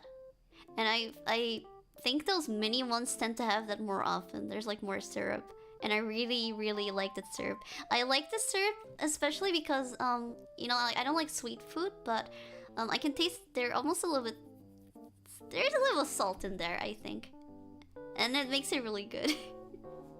I think I've had those in Amsterdam. Oh, did you have them from the store or did you have them fresh? I think fresh, they taste so much better. I mean, look at that. Usually fresh, here, it even says, de stroopwafel wordt wereldberoemd. The stroopwafel is becoming world famous. Yeah. It's, when they're fresh, it's like, it's still warm. The syrup is still warm. The waffle's still warm as well. It's so fucking amazing. The texture is completely different from the ones from the stores. Both of them are great, I think, but both of them are very different. This is really fucking amazing. I think this goes here. I don't even know why I put this here. I would put this here right now. Maybe I was a different me way back when I did the other things. I don't even agree with myself anymore now. It's fantastic when warmed over a nice cup of coffee. It is. You can put them stroopwafel coffee. You can put them on top like that. It also kind of melts the syrup a little bit. I like to put them on top like this, actually. Most people, they put it on top like that. I find that the steam of the coffee sometimes makes the bottom a little bit too soggy for me. So this way, the steam can sort of escape and you won't get like the steam which just kind of like forms like which makes the bottom like wet. But you still get the heat, so it still kind of warms it up a little bit. You have it less. You have less steam. Or you can do this. That's pretty smart as well. I've never really thought of that. I usually just put it a bit to the side. If you haven't tried that yet, you gotta try it. this. Ooh, this is fucking delicious. Have you ever heard of this? Called pulfriches. Pulfriches. Cha? Cha cha cha cha. Here. Pulfriches is essentially tiny Dutch pancakes. Very, very, very, very, very, very delicious. I'm sure you'll like it. They look amazing. They are amazing. They're made in this special pan. Like this. Like beep beep beep beep beep beep beep. It's always so fun to watch them make it. It's a bit similar to onigiri. Onigiri, not onigiri. Takoyaki. There you go. Ah! Takoyaki, and then you spin it around. But these ones are flat. They're like flattened takoyaki. Flattened takoyaki. And you don't roll them around. You just flip them around, and they're just kind of like UFO shaped. They're amazing when they are warm, but also cold. I think cold they're good, but I like them warm because I really like a little bit of butter on them. Like a good butter, kind of a bit melty, and then a fuck ton of like powdered sugar. That's how I like them the most. The texture is not like Dutch pancakes at all. They're way fluffier, as you can see. They're very cake-like in the middle. Very cake-like. I'd say they're closer to American pancakes, but they're not quite that either. It's still different. It's still different. The texture is still kind of different. And when they're fresh, they're so good. You can get them in the store as well. Like this. No, never mind. This is not from the store. I thought it was a packaging. Anyway, they come in this plastic bag. You can microwave them. They're still fucking great. But heating them up in a pan is usually a bit better. But eating them freshly made on like a fair or something, great. Chef's kiss. Chef's kiss. This definitely goes in S tier. For sure. For sure. Man, a lot's going in S tier. This. Controversial food. I mean, not in that kind of way. Not in the way this is controversial. But, this is food. You either love it or you hate it. You love it or you hate it. Me, I love it. I love raw fish. I love raw food. I grew up with this. If you don't like fish, this is not for you. I wouldn't even try this. If I was you, you're just gonna hate it. Are those sardines? No, they are called haring. Herring. Haring. This fish, haring. But we also call it nieuwe. It's new Dutch new. It's haring. I think nieuwe is a specific type of haring, but usually when I expected when I typed haring for it to show this fish, but it doesn't. But nieuwe is a type. This is the really good one. It's pickled fish. It's raw and pickled. They pickle it in these barrels with salt.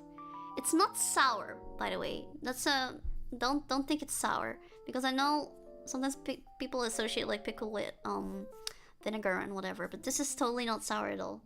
It's such sushi. Yeah, essentially. I mean, I would say more sashimi because there's no rice, but it's salty. It's fishy. It has a very slippery texture, which some people don't like. It has something I personally don't really like, and I think could be a bit better, but you can't really do much about it. It has very tiny fish bones in it, which are like almost like hair. The thinness of like a hair. And usually you just eat them. You kind of ignore it. You just eat it. Often eaten with like raw onions like this, or pickles. I really like the pickles. The onions are okay for me, but I always feel like my breath is going to smell if I like, eat too many. So that's why I don't really like them too much. This goes great on sandwiches. Some people like to chop them up like that, but the traditional way of eating them is like that. You hold them by the tail, there, by this tail here, and you put them in the air, and then you bite it like that from the top, like you hold it from the top, and bite from the bottom like that. Oh, I don't think you can cook this yourself. This is pickled in a very specific way. This is, there. Eerste vaatje, onze nieuwe. This is where it's inside. They have it inside here. You can buy this at the supermarket as well, but I think it's best if you go to a fishmonger and then you buy it there. It's gonna be much fresher and so good. Make sure when you try this, make sure, please, do me a favor. If you want to try this, make sure to get a fresh one and get it from a good place. If there's a lot of people who buy it there, that's a good sign. If there's no one buying it, that's a bad sign. You shouldn't go there. That's a bad sign. There are some places where there's not a lot of people and it's good, but you know, if you're just there visiting, you won't really know. Go to a place where there's lots of people eating it. It's gonna be good. Quality really fucking matters. Bad quality is terrible. It's not good. You really want it good, nice, and fresh. Bad quality, you could even get very sick, so be careful with that. For me, I really like Hari. Very acquired taste. A lot of people hate it, even Dutch people. But I think it's nationaal cultureel. Wow, I can't even talk Dutch anymore. Cultureel, erfgoed. Very good. Let's see. This one. I think this is kapsalon. Okay. This one is interesting. Kapsalon means hairdresser. Kapsalon means hairdresser. This is called kapsalon. I actually have no idea why it's called kapsalon. I might have to do some research on that. I will.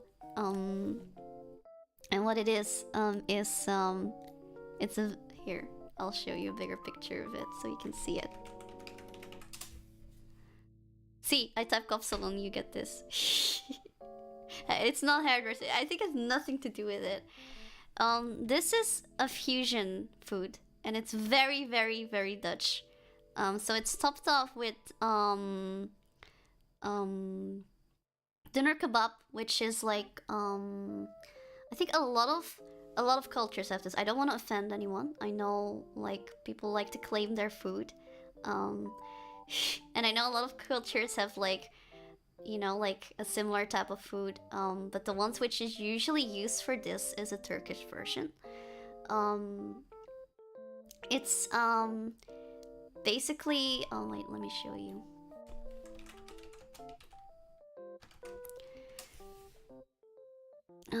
I think you might know it, yeah. Like it's this kind of meat that's inside of a sandwich, and it's usually like this.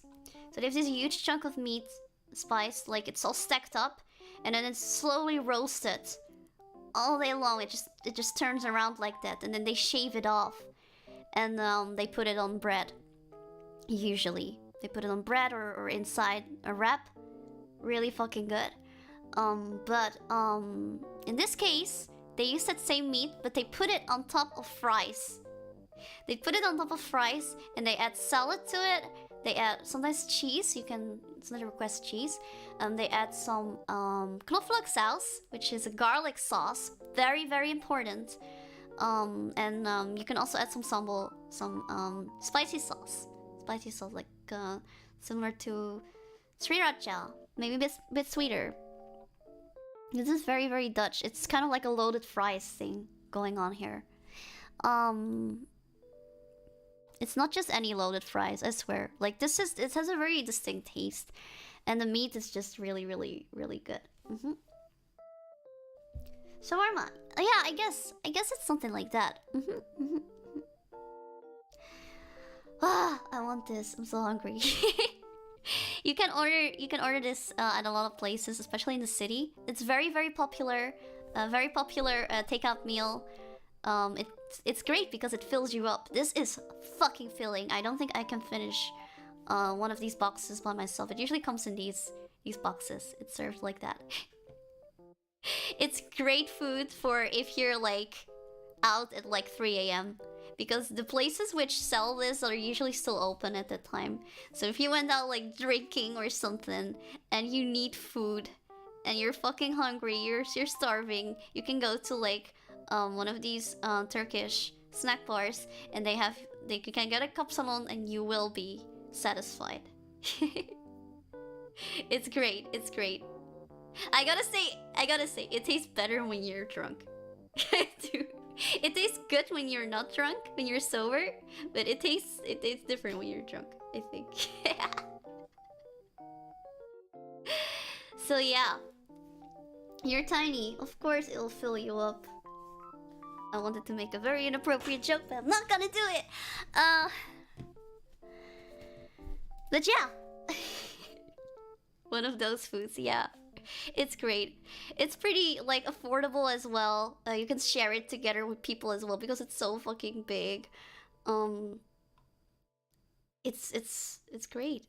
Usually the places where you can sell it at are, you know, like they're open till really late and they tend to be a little bit ghetto. They have I don't know, like a little bit shabby looking, but those are the best places and the food tastes great and that's what matters. Yeah. You could have just not said anything, Chip, but I wanted to say something. I wanted to say something. This is I think called a spice. This is really fucking delicious. Personally, I still prefer bread.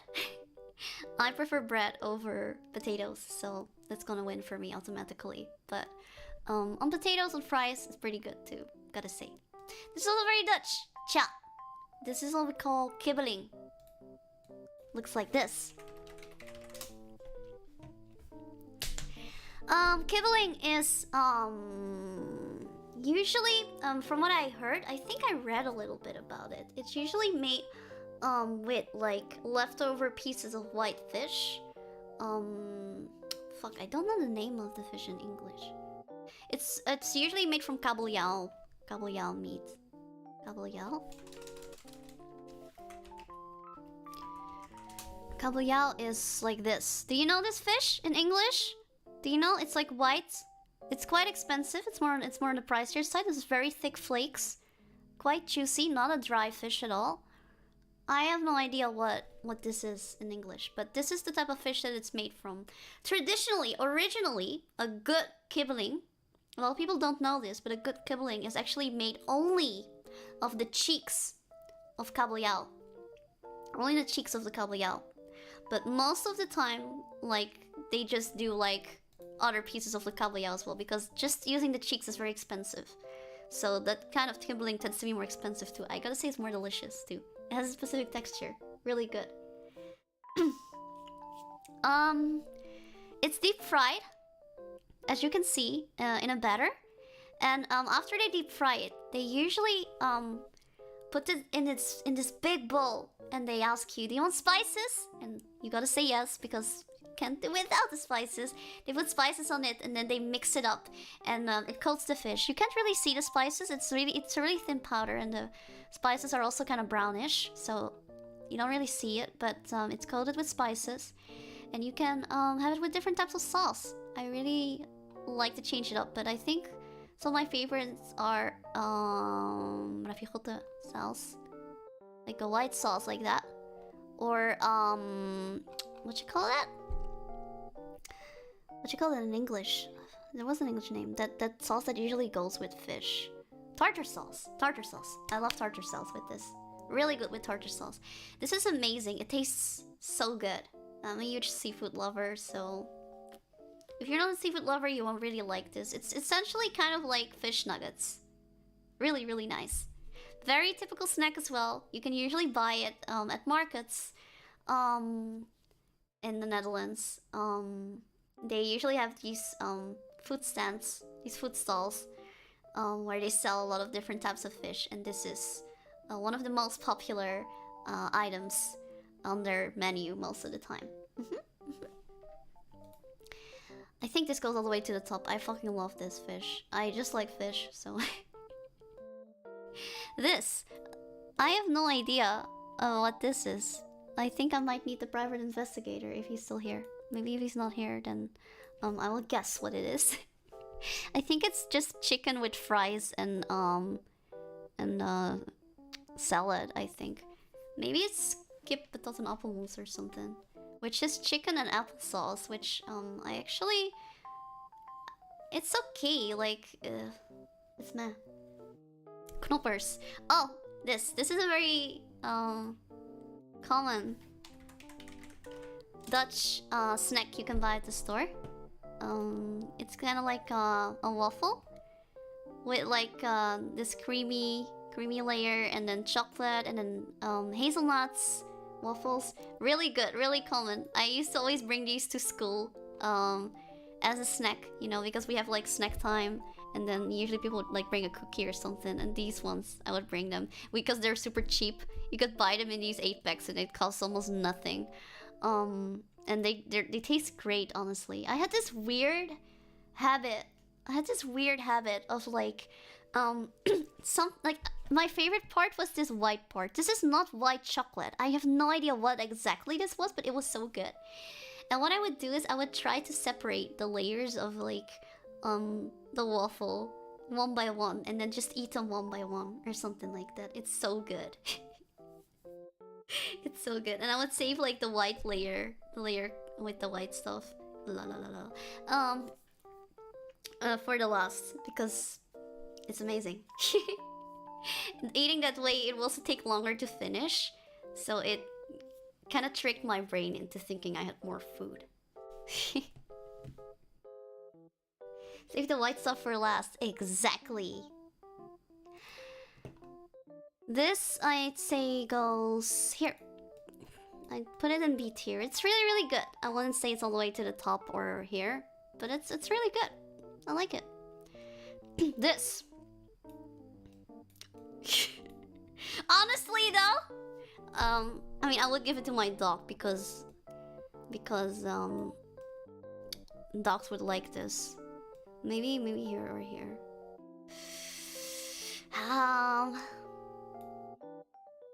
Okay, here's the deal.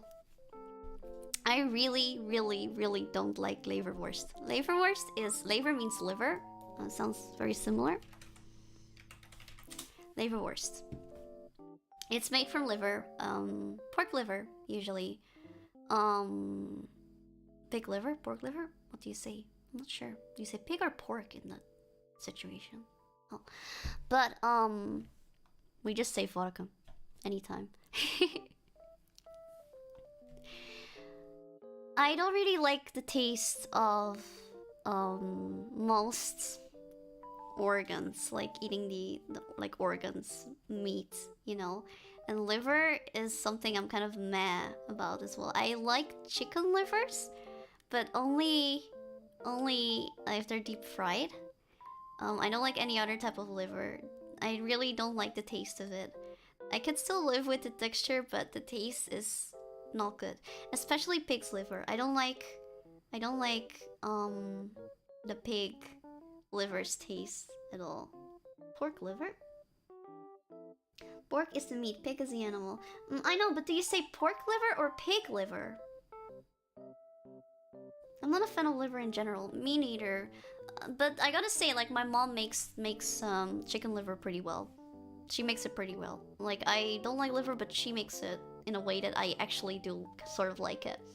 Pig liver. But it's the meat, so why not pork? English very difficult. Yeah, you usually eat this. You can eat this on bread, or you can also just slice it and just eat it like so, like a snack. It just, if you like liver, you'll like this. If you don't like liver, you won't like this. It just tastes like liver. It tastes very similar to like pâté. Pâté. Do you say pâté? I'm not sure. You know pâté, right? Like liver spread. No, not the cinema! This one. Pâté. Oh, it's without an H. Wow. It was my fault all along. We have a cinema that's named Pâté. Wow. Great. My Dutch is deteriorating as well. At some point, I'm just not going to be able to language anymore at all. It tastes similar to this, I say. Although I think pâté is more delicious. I think leverwurst is it's not good. Gotta uninstall a few DLCs, yeah. The more I learn Spanish, the less space there is for Dutch. My brain will just start deleting random stuff. I never even had to type the word pâté anyway because I don't like it, so This Evergreen. Evergreen is a brand of cookie. It's a type of cookie. No, that cook. Yeah, like that. I think Evergreen, like so. It has a lot of like grains in it, stuff like that. It's considered to be very healthy. It has a fuck ton of like fibers in it, and it has raisins in it. I'd say it's okay. It's very crunchy, very thick. It's a pretty tough. It's a tough cookie, literally. It's a good snack as well. This was one of the more healthier snacks, but I don't know. I prefer this one. Evergreen is okay. I don't really have too much to say about Evergreen. I don't have that many memories from Evergreen because I don't like Evergreen too much. Now this is what I talked about before. This is Stoveface, the one my mom made. Beef stew, Dutch beef stew. Do make it. If you want to try Dutch food, don't start with stompot or whatever. Find a fucking good recipe of this. Make it. Take the time, make it right, and then you tell me if you like Dutch food or not. It's just really fucking good. Stoveface. Remember the name, Stoveface. Fucking delicious. Oh. I'm just thinking about my mom's one. Whenever she would make it, I remember she was always kind of disappointed because it takes hours to like cook, and then it was finally done, and me and my brother would just rush to the kitchen and like get so much, and before she knew it, the pan was empty, and she's like, I spent hours making that and it's all gone now in like minutes. What the fuck? Sultana is better in my opinion. I agree, Sultana is much better. No promises on making it right, but I will make it. Just find a recipe, and just follow it, you know, like, no shortcuts. With making it right, I really mean, like, don't... If it says, cook it for 2 hours, don't say, oh, yeah, 10 minutes will do. Because it's not gonna turn out that way, you know? If you enjoyed it that much, it means it's probably worth the time. Yeah, I guess. I think my mom would be sadder if no one would eat it after, like, cooking it for that long. 10 minutes at 1000 Celsius would work. Yeah, right, that's totally how it works. For some reason that reminds me of like the chicken slapping meme. There was like a meme or something about like you know, when you slap a chicken breast, it generates heat. Like how often and how much you should slap like a chicken breast to fully cook it or something like that. I saw like a meme about it. It was pretty interesting. This all goes all the way to the top. This is fucking delicious. Ah! This is as delicious as this, I think. These are so fucking good. Okay, frittata cookies. Wait.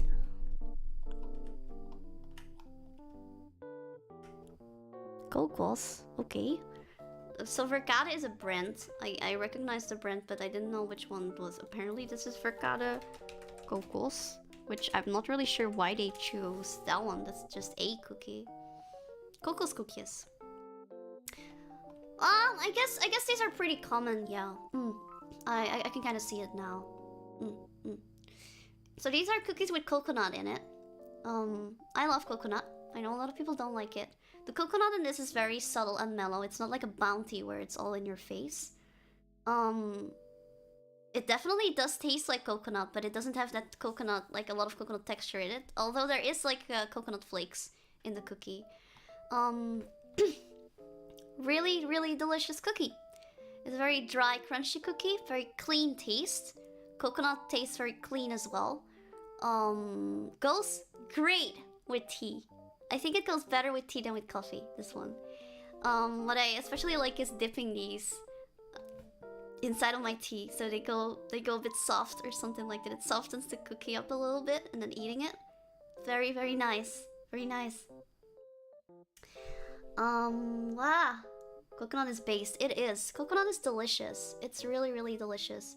And I think coconut is definitely not overrated. Coconut is a great fruit, and it comes in so many shapes and like ways you can eat it. You know, you have the milk, you have an old coconut, you have the young coconut. A lot of people only try the old coconut and they immediately assume they won't like young coconut. But young coconut is nothing like old coconut. So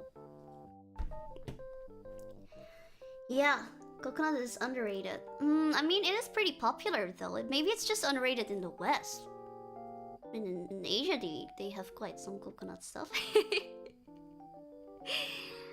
Dipping cookies in tea is amazing. Yeah, it's so great. These ones are great for that. I recommend these as well. They're pretty cheap as well, and they're great. I think these are one of the better cookies actually. Like, you know, I'm not that much of a fan of cookies, but I could eat more than one of these. They're very light, not too sweet, not overly sweet at all. You can easily eat a lot. Like, I know my mom loves these type of cookies, also the non-coconut version. She could eat the whole pack by herself with some tea. She's kind of addicted to them. So yeah, young coconut milk is great. Old coconut I use mainly for the flesh. There is no such thing as young coconut milk, I think. It's either coconut water or coconut milk, and coconut milk is usually made by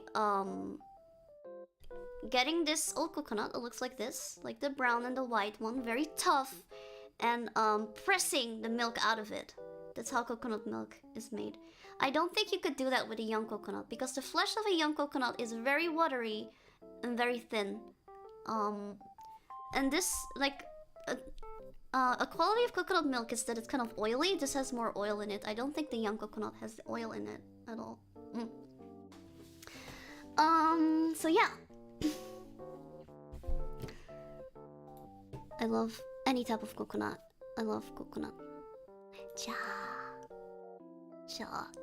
Coconut. Chapipi, I kneel. Why? Why? Wait. Wait. You like it when I correct you like that?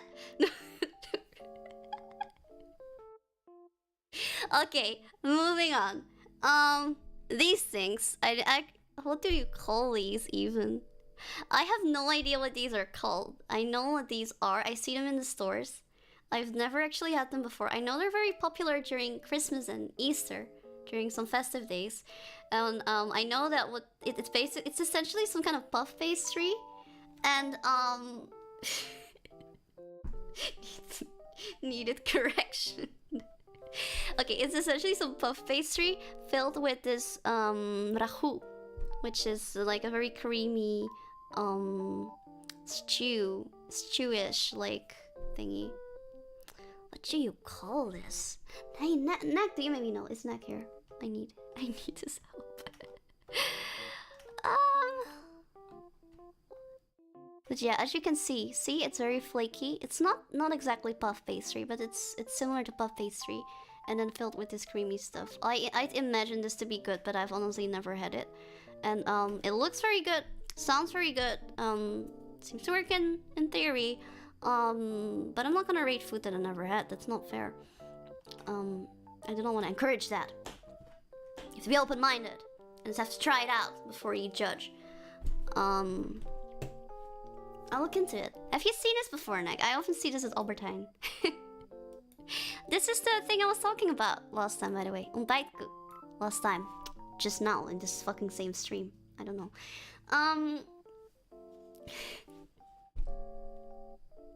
This is the Untitled. You already seen it, but I'm gonna show it again because I want to. Hehehe. Untitled. No, not cow. Cook. Yes. There you go. Very delicious. My mom likes to eat it with butter. It fills you up in the morning. It's a great snack for in the morning. It's great for a snack as well because it really makes you feel full because it's very dense. It has a very intense flavor. I don't think this is for everyone. I don't think everyone would enjoy this. I used to hate this as a kid, actually. But then I realized when I was a bit older that I just had the wrong brand, apparently. Different brands taste really different. Kind of, maybe a little bit comparable to gingerbread.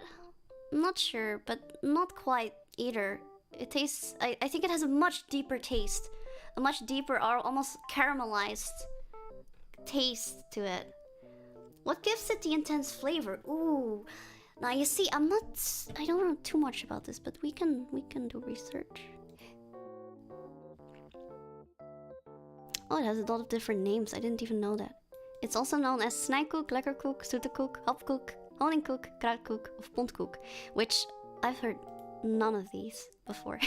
I think I've heard honingkoek before. That's the only one which I've heard. Paperkoek I've also never heard.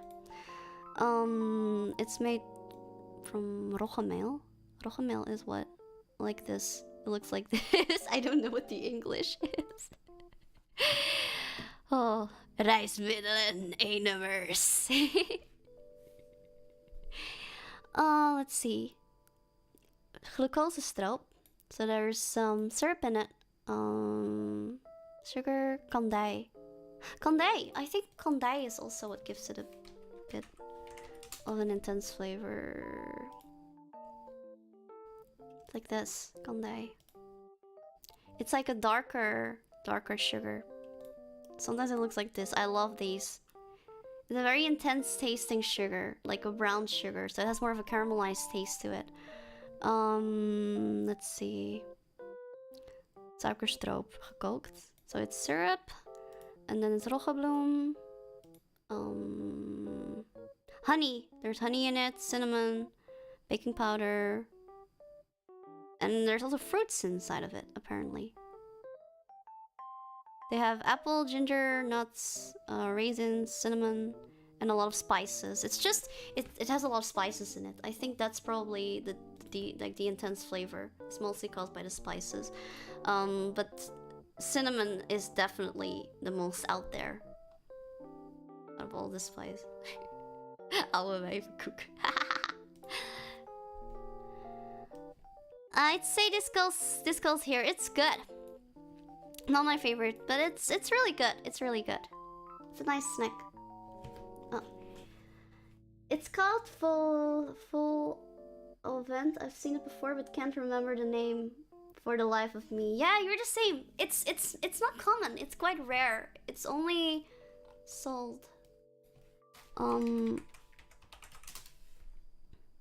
There you go. It's French. But like they usually only eat this during Christmas or Easter. I've only seen it during Christmas and Easter. It looks really good. I should try this out. Okay, this confuses me because this is also poffertjes. Why is there two poffertjes? I mean, I guess it just goes here then. I think this is that's the this is the festival one and this is the microwave one. I don't know, but both are good, so there. It's just on there twice. Oh, this one.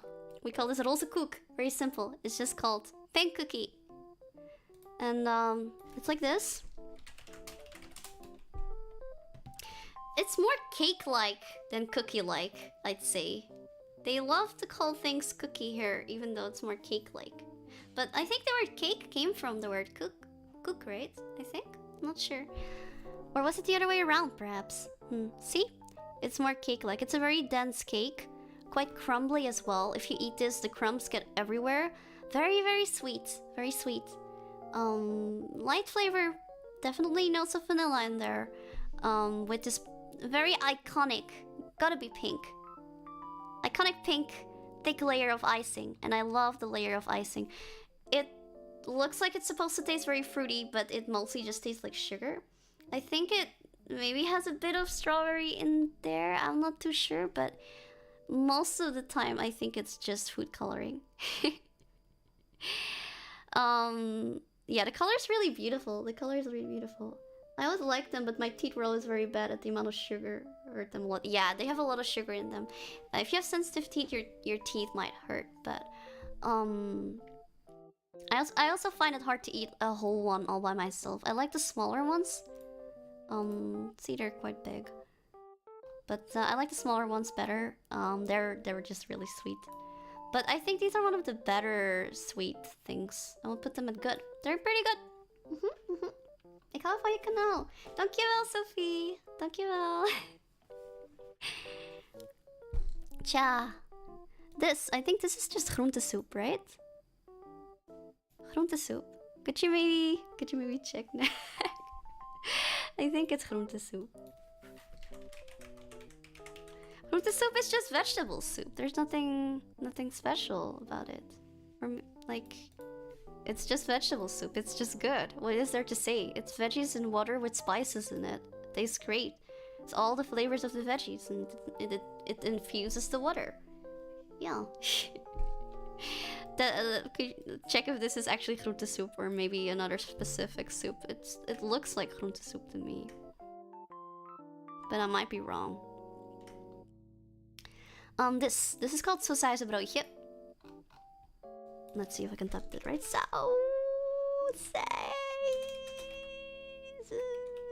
Okay, it's with a C. God damn it!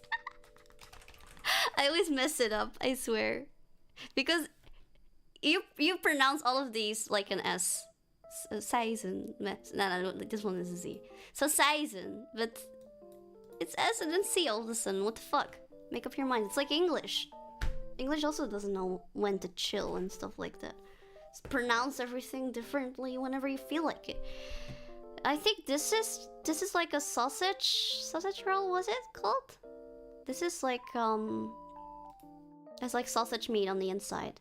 I do think the spices are probably slightly different. I'm at soup.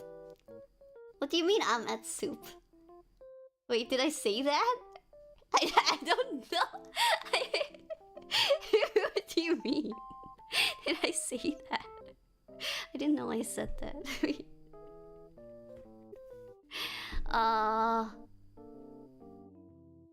Do you not know that? Oh! God damn it! You didn't. I forgot. I'm sorry. I thought you were saying that I said that. No, I know that meme. The meme where there's like only soup, and he just keeps saying that he's at soup, and then there's just soup all around. And yeah. I know. I've seen it. I'm sorry. I forgot about it. Sorry. I know. Why are you buying clothes? Yeah. I remember. God damn it! I forgot about that one.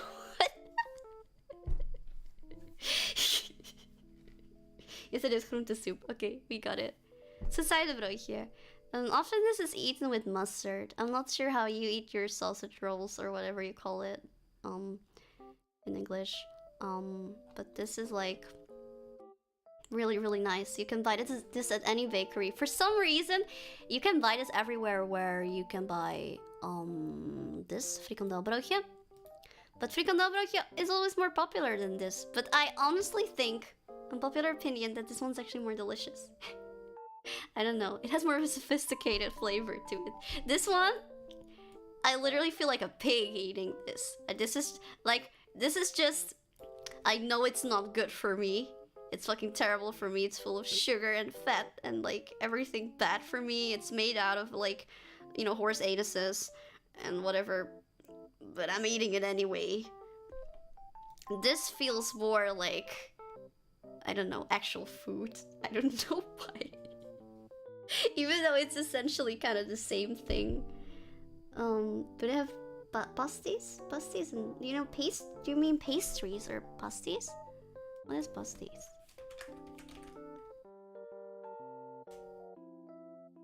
Oh, okay. We don't really have something like this, that is Dutch.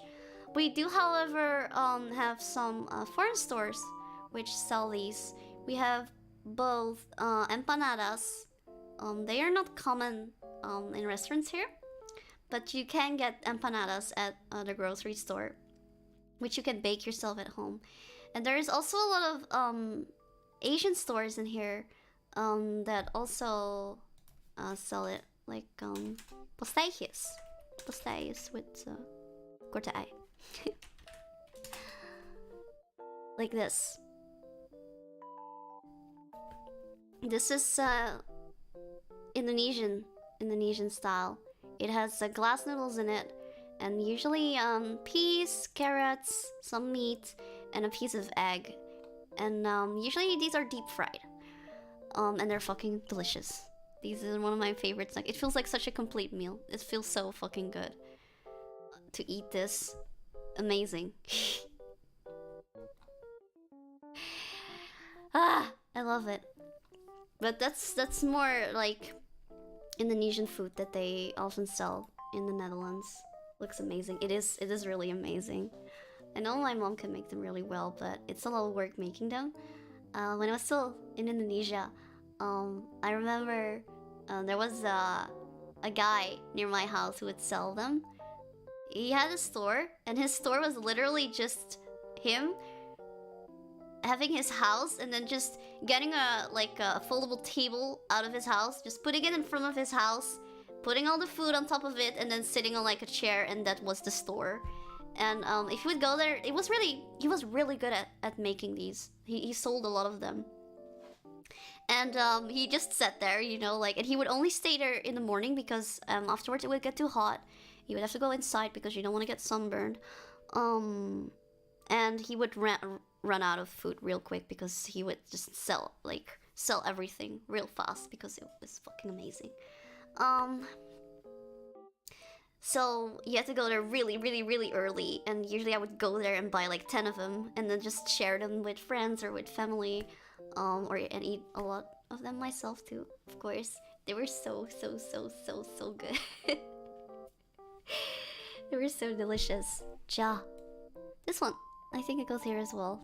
It's really, really delicious as well. This one, this is something very Dutch as well. You might have already seen this before. I feel like this is getting more popular now because of I saw it on that TikTok or whatever. People were sharing it. People were talking about it.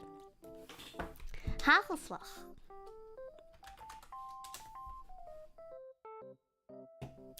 It's tiny pieces of chocolate like that. It's a very crumbly chocolate. Not the type that melts in your mouth, I say. And what you do is you get a slice of bread and you put a fuck ton of butter on it. Because butter makes everything better. Hee hee hee. Except for your heart. And then you put it on top. And it's kind of crunchy and chocolatey, and it's really, really good. It's a very acquired taste still. I think not everyone might like this, but I grew up with this. It's really, really nice. It's really good.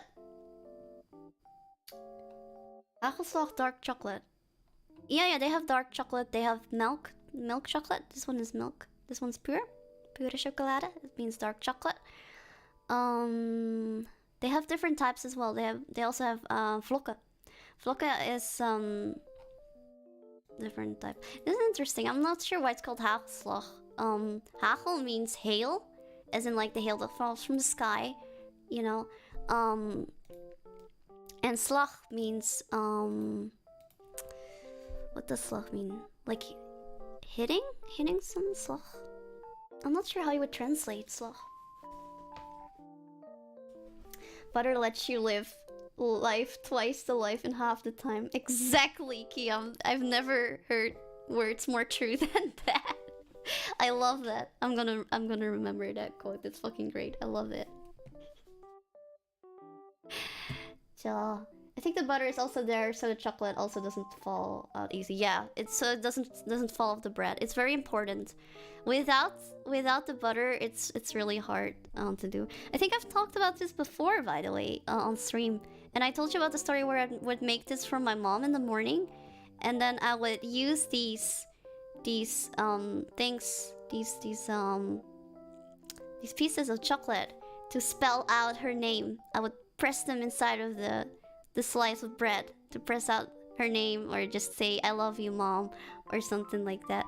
And then I would go up the stairs and everything would be messed up because I mean I didn't use butter, I just put them on top of the bread. So butter's very important. I'm imagining eating it without butter, and I'm dreading cleaning up even the imaginary mess. Yeah, it does make a mess. I mean, if you eat on top of your plate, it should be somewhat okay, but it does make quite a mess. But you also have hagelvlokken, wait, chocoladevlokken, not hagelvlokken, chocoladevlokken. Chocoladevlokken are like this. These have a bit of a different texture. They look like that. They also have mixed colors, like black and white color, which for some reason he doesn't want to show, because he's being tsundere. Chill. Block faced. It's party mix. Cha. I love the word party. Whoa, why do we get cereal all of a sudden? They have this, yeah. They also have fruithagel. Is that what you call it?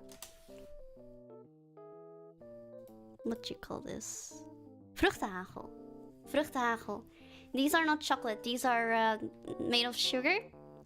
They're very crunchy. I love the texture of these, and they go great with the butter as well. And they're very, very fruity. They're really fruity. These actually taste like berries. It's fucking great. These taste like, I have no idea what they taste like, but they taste fruity as well. I don't know how they do it. But these taste more fruity, I think. These taste more like actual fruit. The bosvruchten, forest fruit, is the meaning. Forest fruit. This is just vruchten, fruit. Ja. I also love those. Yeah, they're great. They're great. I think I might like these better than the chocolate ones, actually. Very sugary. They have that same crunchy mouthfeel as like powdered sugar, except crunchier. I'll put this pretty high. I'll put this on B. B tier. Makes me wonder if we'll ever get chocolate frosted flakes here in America at some point. Chocolate frosted flakes would be poggers. Chocolate frosted flakes. Were they there? Or did I miss them? Frosted flakes. Or wait, it was during this one while we were here. Oh, here! It seems really good, but I've never seen this before here. I've never seen it before. Looks like it's actually from the US, I think. Oh. I want to try. It has marshmallows inside. Oh, we already do. Oh, you mean... Oh, okay. I thought we had them in the US. Remember having them growing up. Ah, we don't have these. Now you're just making me kind of envious. What the hell? I want to try it. I want to try many American cereal Chaaa. This is this what I think it is? Is this Ventiltafius? Or not? No, it's not. I thought it was Ventiltafius. This is Ventiltafius. This is Oveschotel. Oveschotel is basically what you call it? I think in English you call that casserole? Casserole? Dish do casserole. Oh, casserole. Like that. It's kind of like Oveschotel. See? It's a bit similar. It's usually, the top is like mashed potatoes and the bottom can be like meat or fish or vegetables. You know, like, I really like with chicken. It's really, really nice. I think these are great, actually, to make a great meal. I also really like making them, and for some reason, if you make them, they always come out looking great. Even if you didn't put that much effort in it. This looks like something, like, even though you didn't really put that much effort in it, it looks like you did. It looks like you put a lot of effort in it. Oh, I have to head out and start my day, Chappy. Nice to hang out with y'all. Catch you later. Bye-bye, Scott. Thank you so much for coming. Bye-bye. But yeah, Oveschotel is honestly great, but they have a lot of different versions. I think I like almost all of them. I think this is great. It feels like such a complete meal. Put it up here, even. This is Ventiltafius. Ventiltafius is essentially just French toast. It's kind of like French toast. I'm not really sure what the difference is between French toast and Ventiltafius. Maybe that kind of bread? I don't know. Like, it's Dutch bread, I guess. But, like, just French toast. Which tastes good, honestly. There's not much to say about it. It's bread dipped in eggs, milk, and then just, you know, put in a pan. And then with a lot of sugar and syrup or whatever you like on top of it. Like, what could possibly go wrong, right? Sounds like a great idea. Great way to use old bread, honestly. I love that. I love those type of recipes that make use of ingredients which are actually not at their prime anymore, but you know, you still use them, you don't throw them away. I am really into sustainability. Don't waste food. I really fucking hate food waste. I hate food waste so much, and I'm so against it. And when I think about like all the food that's being thrown away, I get really fucking sad. So I try to not think about that too much. Yeah. This slagroomsoesjes. I love this so much.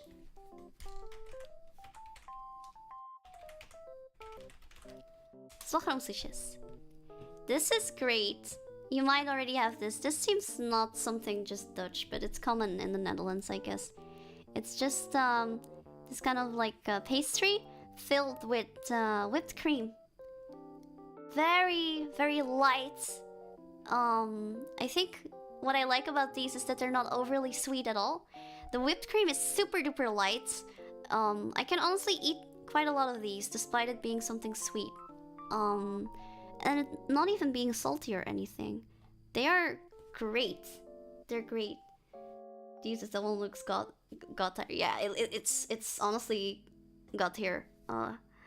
It's really, really, really fucking good. I remember, like, you can buy like a box of these, which is just frozen, and then just like let them defrost, and they're so fucking good. I remember at the picnic one time, I didn't really have a lot of time to like make an actual dish, and I just bought 2 boxes of like frozen slagroomsoesjes, and I bought them on the way, you know, like, and I still had to travel quite a lot, so they were defrosted by the time I got there.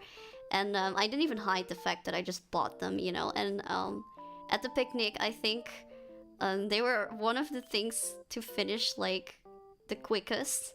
Despite some people having made, like, all these things from scratch or whatever. And I felt kind of bad about it because they're so cheap and I put, like, no effort whatsoever in it.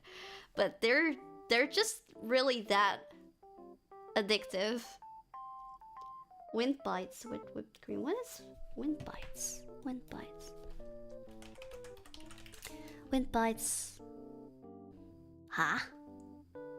Wind bites? Okay, I see. Okay, guys.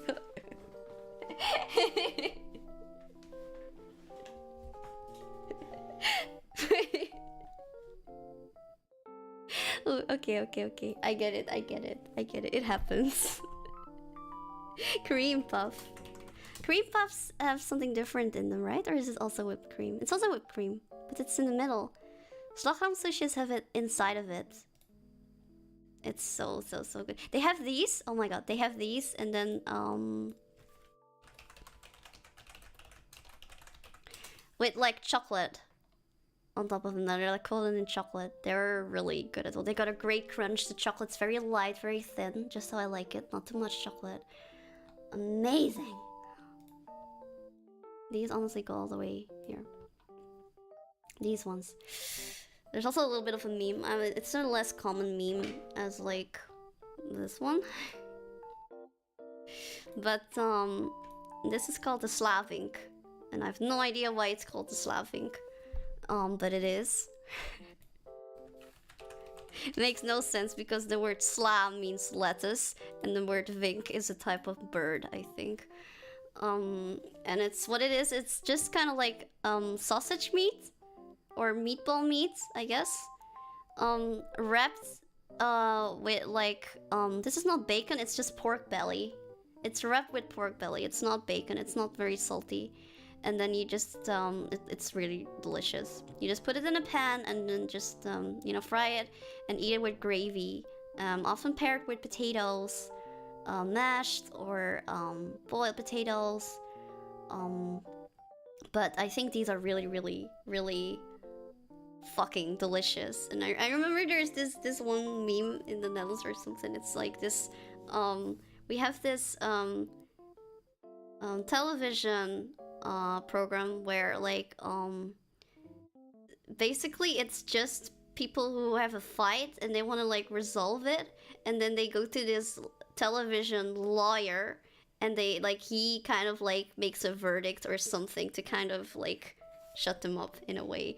And it's most of the time neighbors who have like issues, like because the fence is like 2 centimeters on their garden or whatever, or they're noisy or they just don't like them or something.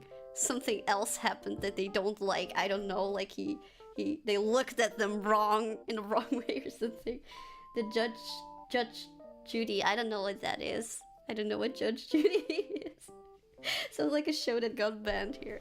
I love watching that. It's so, I don't know. Maybe it's kind of bad to watch it, but I kind of like it. And it's really like most of the arguments make like no sense at all, and it's literally about nothing. About like, oh, I don't like the shade of green his fence is, and his fence is 2 centimeters on my yard, so that means I also have a say in it. You know, that kind of drama.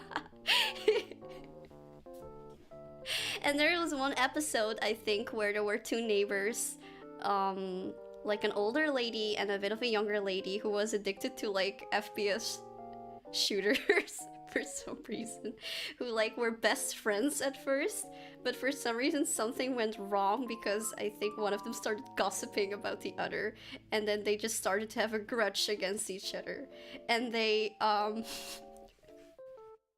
were basically just, you know, picking out all the mistakes, like finding every single thing wrong with each other. Like the old lady would complain, like, yeah, when she plays like her video games, it's way too loud and I can hear the noise, you know, like, and stuff like that.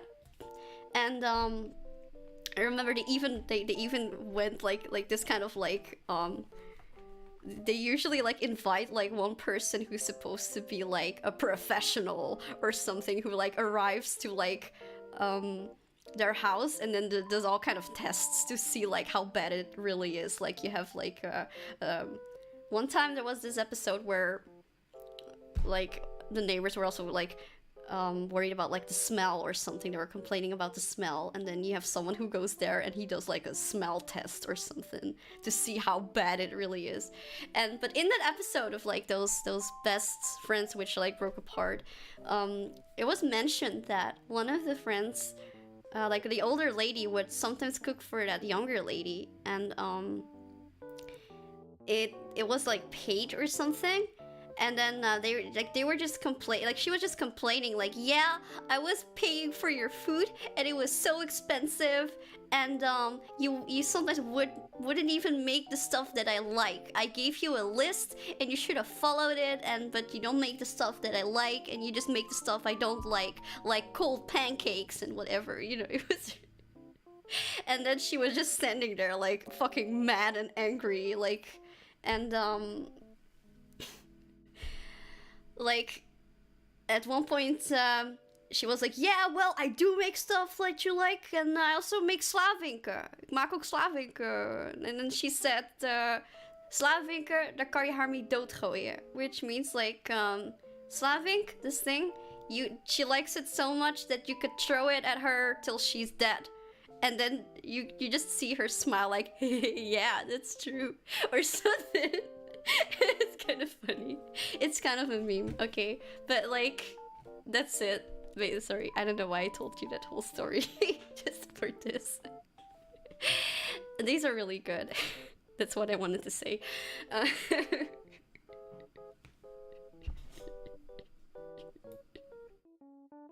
I don't know. Engeltje over mijn tongpies. Ja, slavinken, daar kan je mee doodgooien. Definitely heard of this somewhere in my life. I'm sure of it. It's not that popular of a meme, but it's definitely out there. Man, I don't know why I love those drama programs. Like, I love to watch it and to just sit there and judge, because that's what I love to do, judge people all day long. The fuck is this?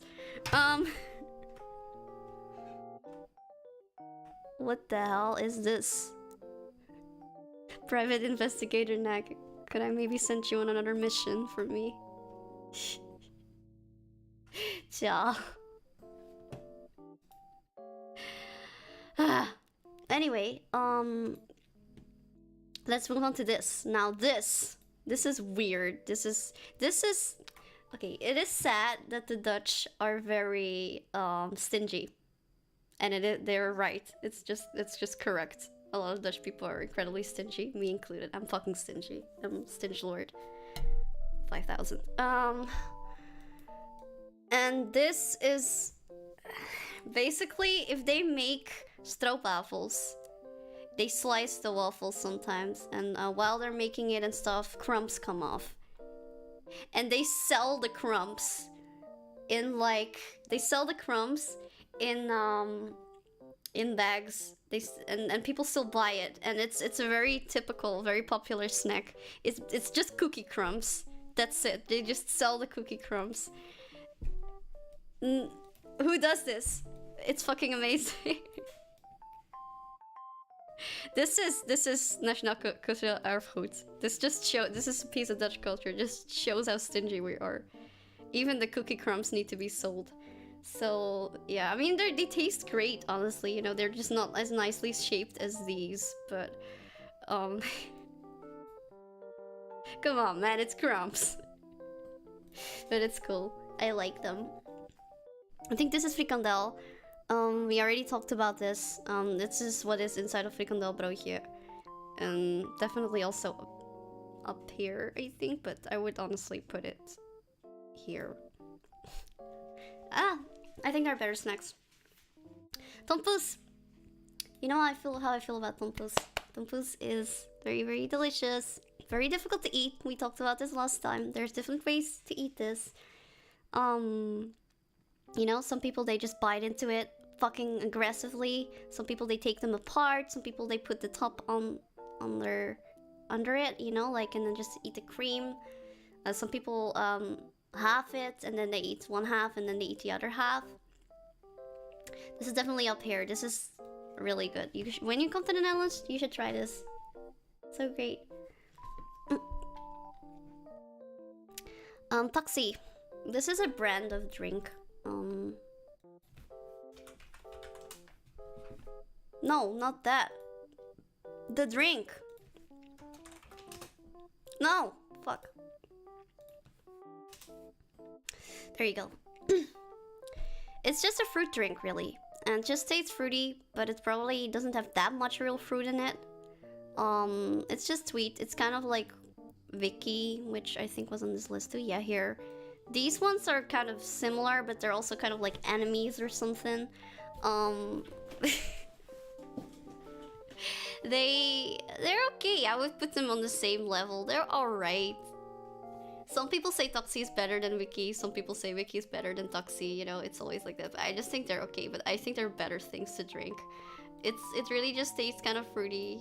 But it's definitely not fruit juice. It's kind of clear. Yeah, like there's not too much to say about it, really. 40% milk. Really? Did it say that? I didn't see. Maluk. They have this with asparagus. Asparagus.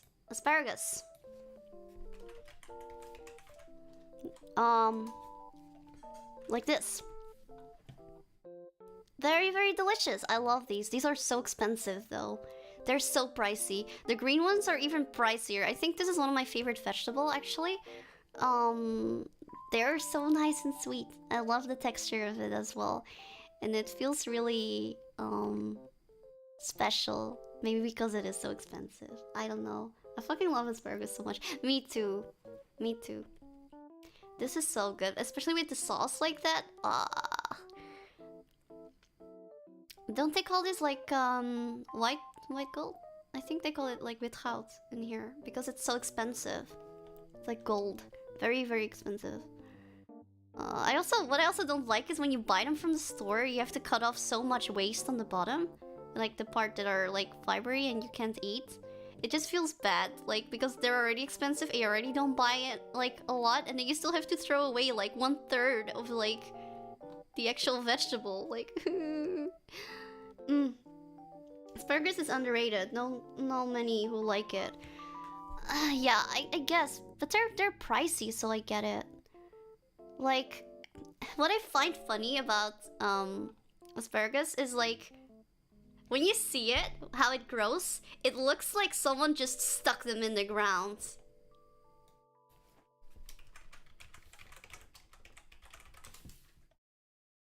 It looks fake. Like, It just looks like someone stuck them in the ground, like they're not supposed to be there or something. Like you're so used to seeing them on your plate or something. It just looks like...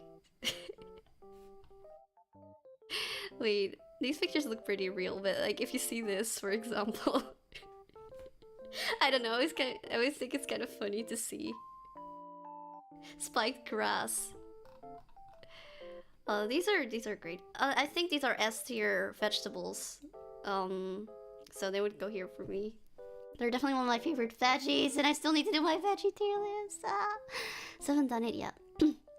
This one, circle. I think this is sauerkraut. Sauerkraut. You know sauerkraut, right? Circle. Circle. Some pots. There we go. Like this. Usually paired with a sausage. Both are kind of sour. I like sour, so I love this. If you like sour, you will like this. If you don't like sour, you won't like this. I know people who hate sour and they fucking hate this. It's really great with like bacon bits on top as well. It's mashed potatoes with sauerkraut. Mashed potatoes with sauerkraut. It is very important when you prepare this that you wash or you at least drain your sauerkraut. Else it will be too sour. A lot of people don't do that. It's not good if you don't do that. You gotta do it. And this sausage is godly. Just this with gravy. I think this is one of my favorite stamppels. I think this actually goes up here. This is one of the most delicious ones. It's so good. I love the sourness in it. Yeah. Now we came to this. I haven't had this, haven't had this, and I don't think I've had this either. So I guess that concludes the tier list. Finally, we're done. It took so long. How long did it take? Almost 3 hours!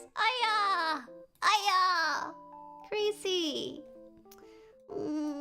Circle is good. My mom always made it very good. Yeah, Circle is amazing. It's amazing. Ja. That was amazing. Well, I hope you liked it.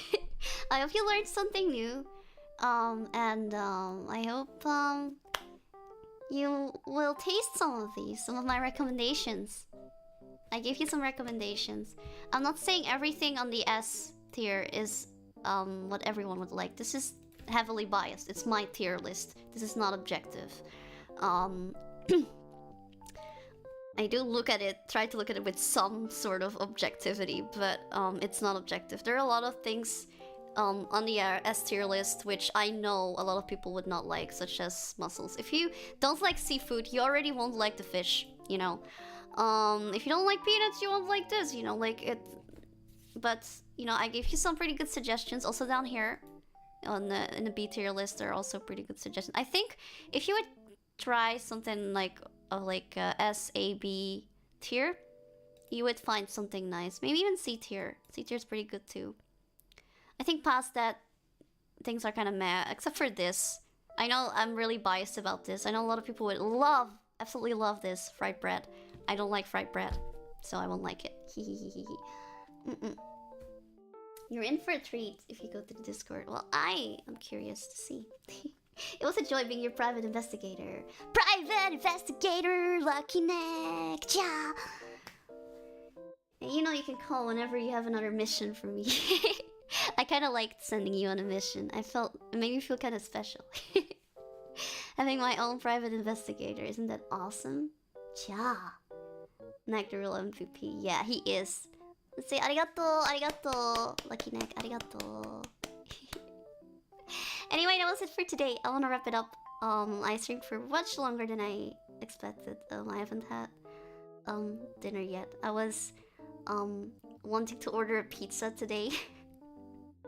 But I wasn't really hungry yet before the stream started. And I was thinking of ordering the pizza during the stream. But I got too carried away. It was too much fun talking about this and doing this. You know me. I always get carried away. The pizza place is closed now. So boohoo, I cry. They close at 10. Why do they close at 10? What the fuck? It's probably because it's Monday. Snow, thank you so much. Thank you so much for the donation. Snow says, never apologize for going on tangents. I love hearing you get so passionate about things you like. It's really cute and endearing. And one of the many things I love about you. Oh, thank you so much. it kind of helps me to hear that, to be honest. I was worried that I talk too much and it just annoys people or something, or people are like, come on bitch, get to the point, you know, like yeah. But I'm glad that I found some people who do like it when I just talk randomly about all sorts of bullshit. Feels good. Yeah, thank you so much for today. Thank you so much. By the way, also, I forgot. Thank you so much, Jemu, for the sneaky donation I saw while I was pee. Thank you so much for that too. Sabalisk, thank you so much for becoming a member. Chaaa, thank you so much for becoming a love bite. Ah, arigato, arigato. The tensions also helped me catch up on the missions, to be honest. Yeah, it was all just planned. It was exactly as planned. I just did it on purpose to give Nax some extra time to look things up. I thought you didn't know this. I noticed kind of like later. While I was busy, but I didn't want to, like, I don't know, like I wanted to properly thank you. So yeah. Thanks for the Dutch food tier list. Stream Chapipi, once again, nice to meet you. Nice to meet you too, Philip. Thank you so much for coming. I'm really happy to see you. Oh, according to the Keichaku. Anyway, have a good morning, day, evening, or night. Drink enough water. Don't be like me. I'm dehydrated. I'm gonna drink right now. Final drink. This water smells like shit. Why does my bottle smell like shit? What the fuck? Ew.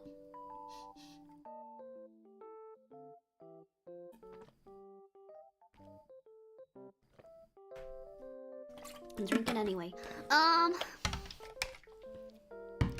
Love the stream. Well, I'm glad you loved it, Sophie. I loved having you here as well. It was really nice. It was really nice. I'm always happy to see everyone. My peaches need to finish work. Bye bye. I'll also be going. Ciao. Bye bye. Ciao. Peace.